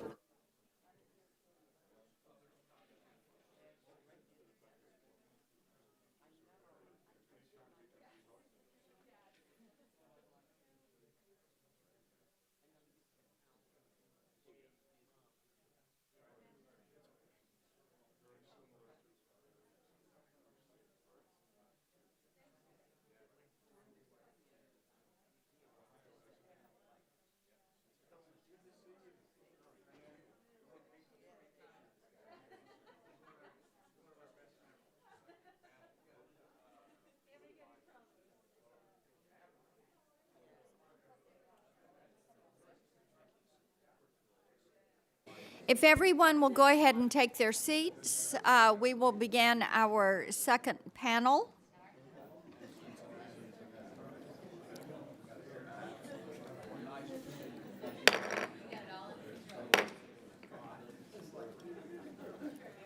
In the interest of time, we are moving forward with our second panel. I do want to welcome all of you back. Same format as with the first panel. You will each be given 5 minutes for your opening statement. And Ms. Clark and I have agreed that we will do 3 minutes for questioning per member on each side, and hopefully move forward with this panel. We are thrilled that you are here. Mr. Dar, Mr. Brian Dar, who's the CEO of Mosaic Solutions, and I think a Tennessean. Yes, I am. And we welcome you. And Mr. James Stegman, who is the president at CostQuest Associates, we welcome you. Mr. Stegman, we will begin with you with 5 minutes. You're recognized. Good afternoon, Chairman Blackburn, Vice Chairman Lance, Ranking Member Doyle, and members of the subcommittee. My name is James Stegman. I am president of CostQuest Associates. It is an honor to be here to discuss the status of broadband in the U.S. Let me first start with a brief introduction of my firm, CostQuest Associates. My company specializes in understanding cost, assets, and the geography of broadband deployment. We work with the largest ILEC, cable, and wireless carriers in evaluation of their networks. We work with a number of cities and states in understanding fiber deployment issues.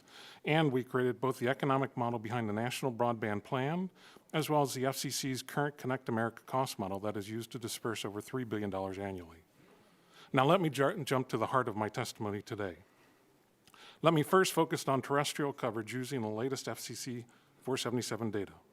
If we look at the nationwide map on the screen, 76.3% of homes have access to service with download speeds at or above 100 megabits per second, what I refer to as served.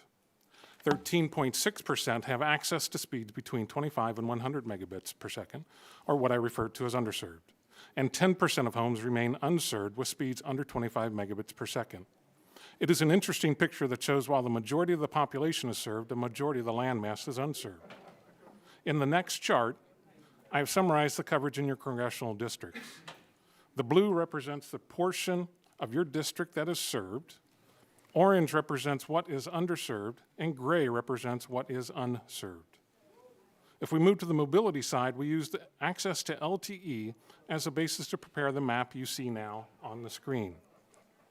This map shows, based upon the FCC's current 477 data, that 10% of roads do not have access to LTE. Conversely, 99.5% of households appear to have LTE access. In my filed testimony, I have provided maps of both terrestrial and mobile coverage for your districts, in part to let you view the data to see if it lines up with your on-the-ground experience. With current coverage reviewed, I move to the question of how do we encourage the expansion to all homes and roads. I will focus on what I believe to be the key hurdle, economic viability. That is, commercial broadband networks may be too expensive to make a fair return for commercial entities. In the chart on the screen, I provide the estimate by state of building out new fiber networks in the non-served portions of the country using our cost model output. Nationally, the total is over $90 billion. In the next chart, I've broken out the capital requirements for each of your congressional districts. Now let's move to the cost of wireless build-out for portions of the nation roads unserved by mobile LTE. My firm recently developed an estimate for the investment required to build out wireless. The results show that bringing 4G LTE to the remainder of unserved roads would cost an estimated $12.5 billion in initial investment. And not to sit on our Gs, we also looked at the cost of 5G. In the table on the screen, I provide a summary of the estimated upfront investment needed to deploy a mesh 5G network to the entire U.S. under a number of scenarios. Under the most aggressive deployment assumptions, with high demand and support for autonomous vehicles on all primary roads, $250 billion in capital would be required, of which $56 billion is for the underlying fiber network. I have focused my discussion on the coverage data provided by the FCC.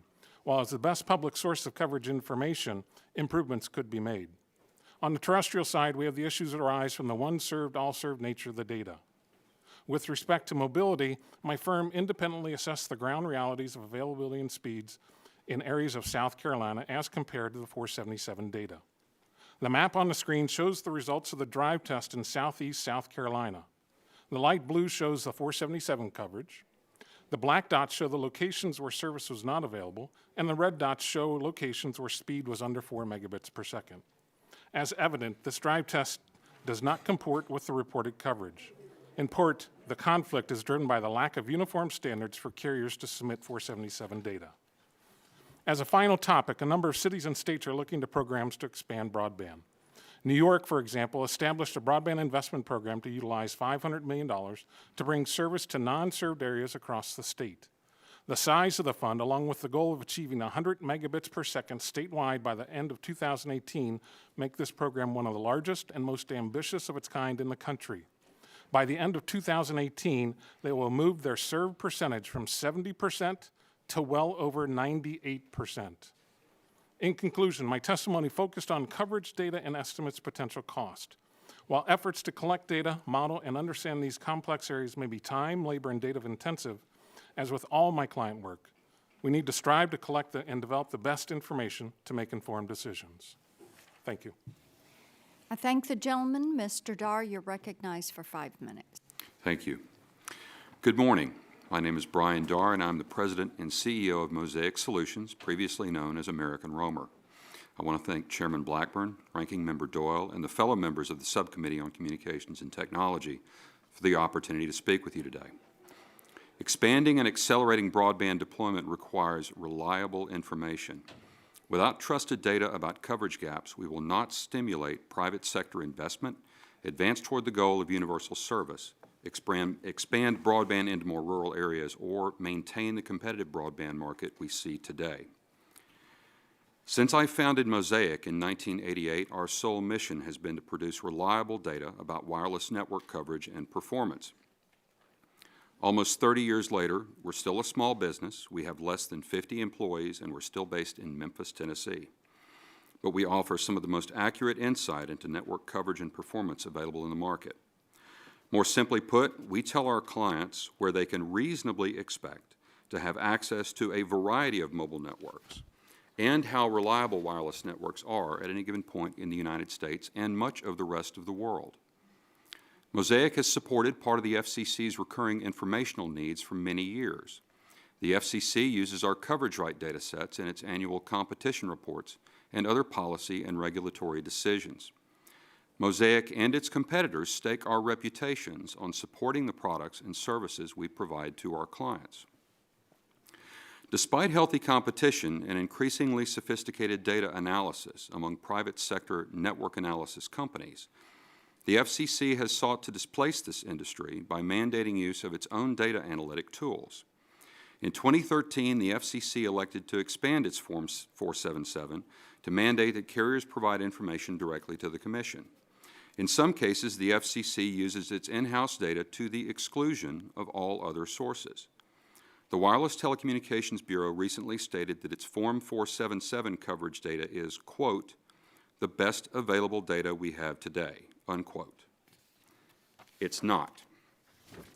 The Form 477 mobile broadband coverage data is flawed. First, there are no defined specifications for what radio frequency conditions or methodologies are required. Second, the FCC's data is out of date almost as soon as it is filed. Form 477 data is too infrequently updated and has too large of a time gap between reporting date and release date. For example, mobile network coverage data as of December 2015 was released in September 2016, a lifetime in this fast-moving industry. During this 9-month period alone, a national operator radically expanded the population served with its LTE network, while another more established operator added thousands of square miles of rural LTE coverage. That's precisely why Mosaic's LTE network coverage data sets are updated monthly. Relying exclusively on antiquated or inferior government-mandated data threatens to frustrate mobile broadband deployment and harm American consumers. And the FCC's decision to exclude other types of data threatens to crowd out private investment from U.S. companies, including Mosaic, that compete to provide similar and, we believe, far superior products about network coverage and performance. These private companies are responsible for much of the innovation that has provided the gains in predicting and understanding network availability. Our measurement capabilities must keep pace with changing developments. Operators are testing innovative strategies to improve coverage in urban areas. As the number of households with landline telephone service continues to decline, improving indoor network availability and performance will prove a priority for municipalities and public safety organizations. New technologies offer promising solutions to these issues. We commend the FCC for recognizing the importance of data-driven decision-making. When measuring the availability of broadband to consumers, the FCC should take into account all sources, especially as providers embrace newer technologies to improve network quality. That holistic approach is consistent with longstanding executive branch policy, which directs agencies to rely on the private sector when feasible. Here, policymakers can greatly augment the quality and depth of their data, and at a cost equivalent to a handful of cell sites. When government agencies embrace the capabilities of private companies, instead of competing with them, taxpayers can spend less money and benefit from sound policymaking based on more accurate and timely data about network coverage and performance. Thank you, and I look forward to answering your questions. Thank the gentleman for the testimony. And I will begin the question and answer, and will give myself 3 minutes to begin those questions. Mr. Stegman, let's talk about the 2009 Recovery Act. RUS approved 297 broadband infrastructure projects funded by stimulus dollars totaling $3.5 billion. Yet they had no data tracking where the funding went and did not have accurate maps of areas to target in advance of awarding those grants. As a result, instead of benefiting the expected 7 million Americans as was promised, the program has served approximately 213,000 households and 15,000 businesses. So as we talk about broadband expansion, how do we avoid this kind of misdirection of funds from happening in the future and as moving forward? It's a great question, because as you look at those funds that were deployed, I think in part they were, I don't want to say rushed out, but they were pushed out quickly without an examination of all the available data. There was a lack of data at that time to understand really what was needed in those areas. And there was a lack of information on the follow-up from that deployment, so that you really didn't know what was deployed, so that competing carriers, other interested parties may know what's available and what's not available. So I think a big driver to make things successful is to make, one, information available to all parties. So where is broadband infrastructure available? If public funds are used to help deploy those, that information and location of that should be made available. We should also have information about where demand is and where unserved portions of the country are. In part, that's why I provide those maps, so you get a sense of what's available at the FCC, so that we can understand how to improve the data to make better and more informed decisions. Mr. Dar, you have a thought on that? Well, for starters, the vintage dates on what was being collected on a state-by-state level were not the same. Ultimately, as the data was collected up and assembled at the national level, what we ended up with was inconsistency in time that the data was captured. There was also a lack of direction in terms of what standards should have been used. And as we heard the earlier panel talk earlier today about how defining standards so that what is being reported is apples to apples, right, is rather critical. Let me come to you with one other question, and I'm almost out of time on this.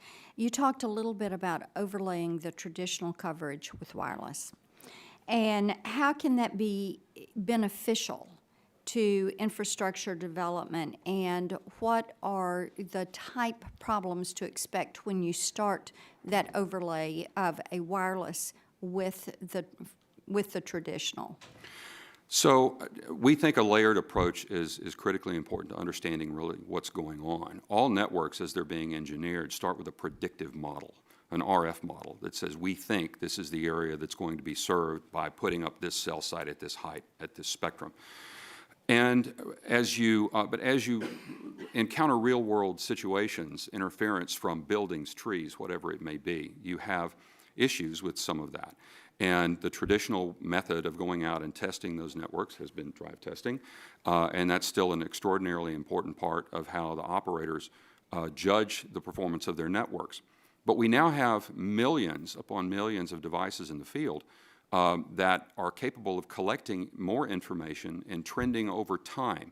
And by layering, but you only get this type of information, and we'll call this crowdsourcing, although it can be a larger explanation. You will only get this where there is a crowd, and so you get very good information, lots of information from Brooklyn, but you don't get very good information from rural Iowa, as Mr. Loebsack was suggesting earlier. So you do need this layering effect in order to be able to capture that. And where you have specific issues that need more directed testing, then drive testing provides an excellent way of doing that. But you have to see it holistically. And my time has expired. Mr. McNerney for 3 minutes. Well, thank the chair. Mr. Dar, in your written testimony, you mentioned that Form 477 mobile broadband is flawed. Is there one change that would improve it? For example, improving the frequency that the reporting is required? I think there are two, actually. And the frequency would be one. but maintaining how to capture that data, how to process that data, normalize it, and put it into a system that it can be utilized and analyzed is part of what takes that time. And that expertise does exist in the private sector today. Would you say that the Form 477 fixed broadband data is also flawed? We concentrate primarily on the wireless data. I would be happy to have some of our other experts answer that as a follow-up. Thank you. Mr. Stegman, you mentioned that there's categories unserved, underserved, and served. Why do you believe that that distinction is important? There are a number of reasons. Part of that category came from our work with the state of New York, in which they were looking at deploying and making sure all consumers had access to 100 megabit service. If you look at the FCC's current definition of broadband service, it's 25 megabits or less. If you look at the National Broadband Plan, the number one goal of the National Broadband Plan was to make sure all citizens had access to 100 megabit service. So there's the kind of the 2 points on the extreme. That in between is what we kind of think of as an underserved potential that may be less expensive to exploit and get up to the 100 megabit service. Okay, very good. You also mentioned that the Form 477 has an assumption that you call one served, all served assumption, and that it has a flaw in it that could overestimate the number of homes served by high-speed internet access. Could you explain how the one served, all served assumption works and how we might address the problem? Yes. First, the FCC collects information at the census block level. There's about 11 million census blocks in the U.S. They're non-standard shapes. They can be as small as a city block, but they can be also as big as multiple miles. When a carrier reports their 477 data, they can identify a census block as served, so you assume the whole thing is served, if just a single customer in that census block is served. So when you get out into rural areas with these bigger census blocks, it may be the edge of a census block is served, one customer, but the rest of the area is unserved. So it makes an issue from the aspect of, one, you can't recognize that these customers don't have access to service, and two, you can't institute programs to address them because you have no knowledge. So to address that concern, what you could either do is require providers to supply additional information as to potentially what percentage is served, or also potentially providing street segments that are served so that you can understand kind of the dimensionality of that service within that census block. Very good. Well, respecting my time limitations, I'll yield back. Gentleman yields back. Mr. Shimkus for 3 minutes. Thank you. I'll be very short, but you had no time left, Mr. McNerney. You ran out. So, having said that, mapping is the key. I like the map. If you're here for the opening statements, we have to have a national standard. Obviously, you highlight 3 different speeds. I think, and then we use the map to focus on unserved and underserved areas, and we direct. That's what my goal would be: is to direct resources, whether it's hardline data, fiber optics, or cellular. Depends, and every area is going to be different. I looked at this closely, and I wish I would have grabbed you beforehand, because this data is 2016. What, when you've got these colors, what year is that? That is the latest available data from the FCC. It is June of 2016. Okay. I would just highlight that the way, and I'm not trying to put you on the spot, but it's just the district that you have for my district is from the 2002 district lines. So I would update the congressional district lines to the current to help us figure, because about 1/3 of, well, actually about 2/3 of this isn't in my district. So we got to have confidence in our maps, whichever ones we're using. So I understand. My staff informed me before I got here today that we used an older version. Right. That's okay. I mean, but we can file new versions. Okay, that would be helpful, and I'll yield back. Gentleman yields back. Ms. Clark, 3 minutes. Thank you, Madam Chair. This question is from Mr. Stegman. As you may know, I represent the 9th Congressional District of New York, and broadband deployment is key to creating jobs and attracting businesses to my district in the state of New York. Mr. Stegman, one of the programs you cited in your written testimony is being particularly instructive. Is New York's $500 million program being carried out by the Empire State Development Corporation.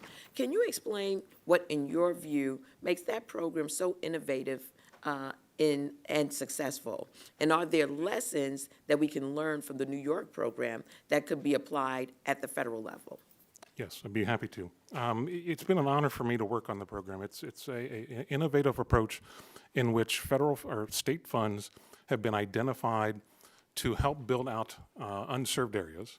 And the way it's approached is it's a reverse auction. So actually, it's a competitive bidding on unserved areas across the state, and multiple providers can come in and bid on those areas, and the lowest bid wins. So it's an efficient use of state funds, and it's a way for incumbent carriers to bid on expanding out services in their own footprint at a lower cost than maybe a competitor. So it protects the incumbent if they want to bid and potentially have a price advantage or a cost advantage of building out. And it's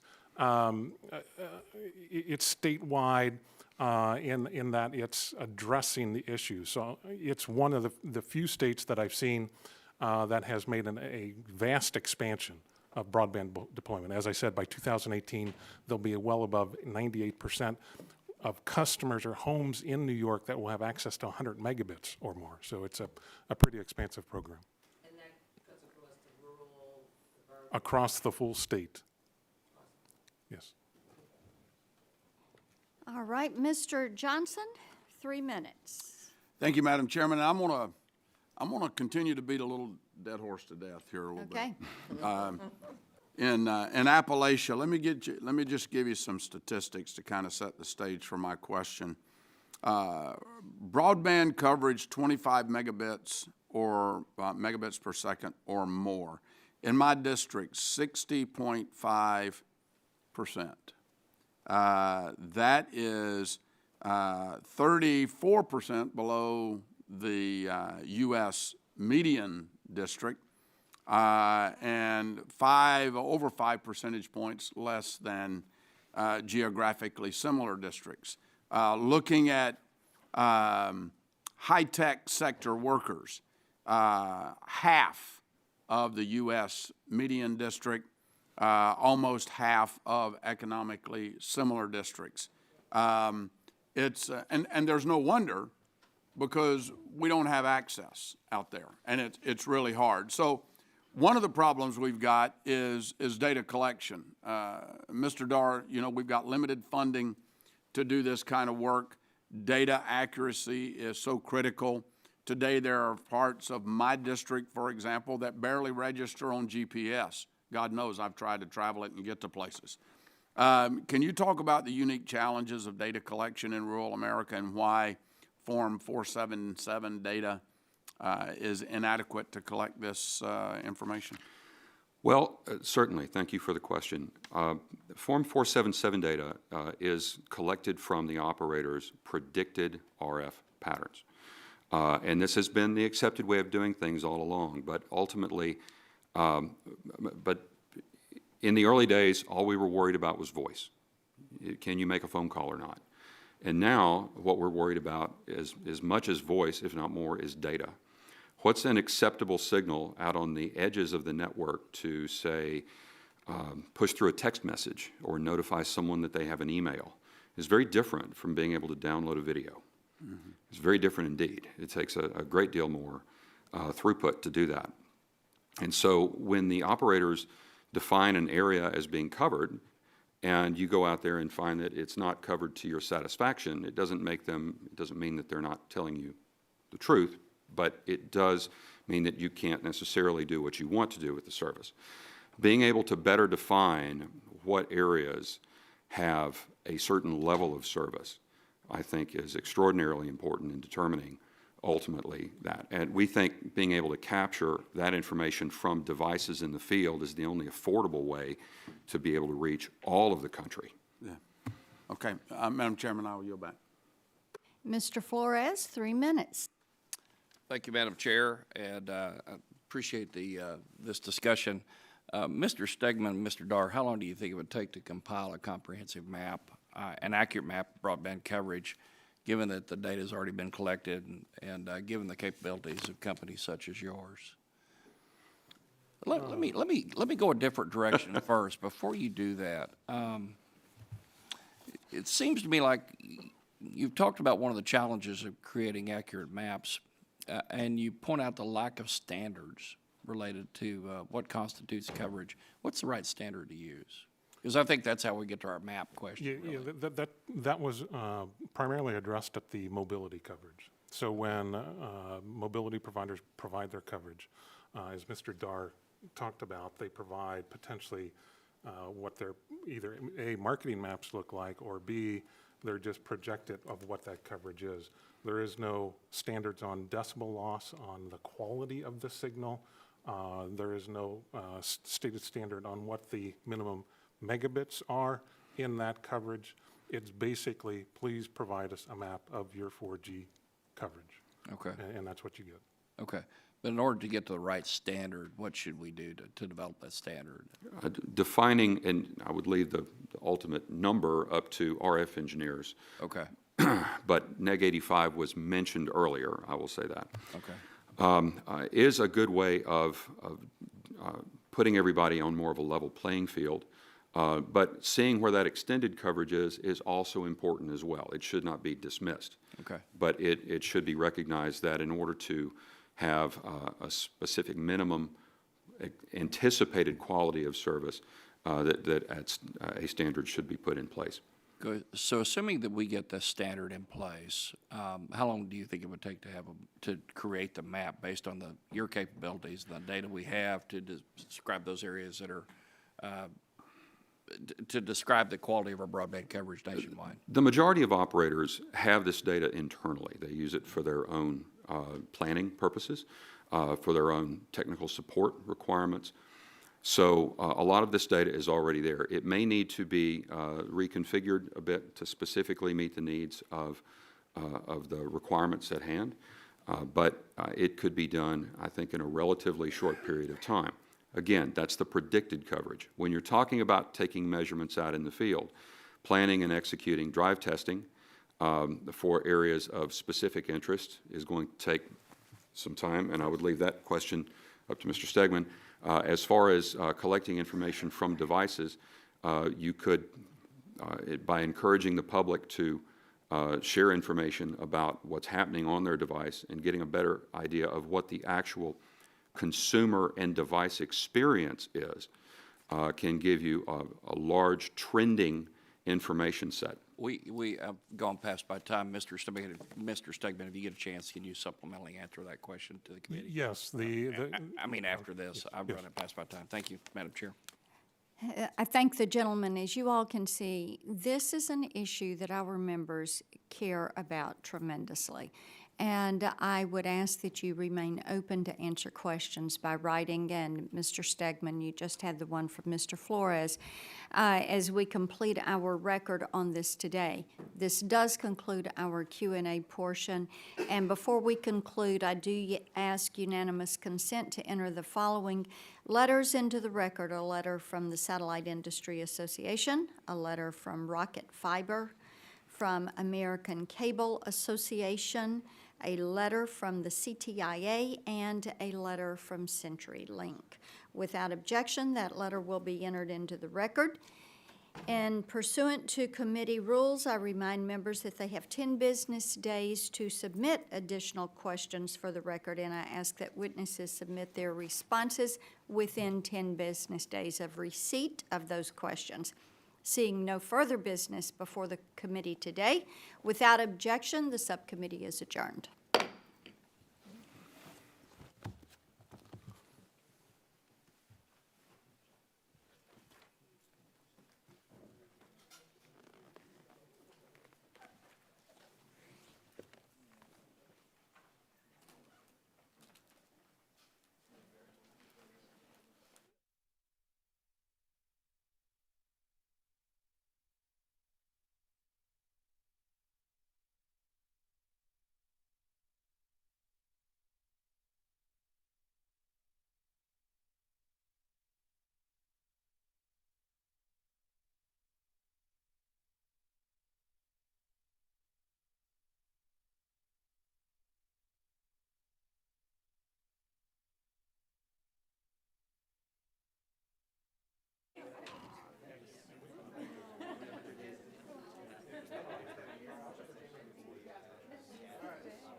Thank you.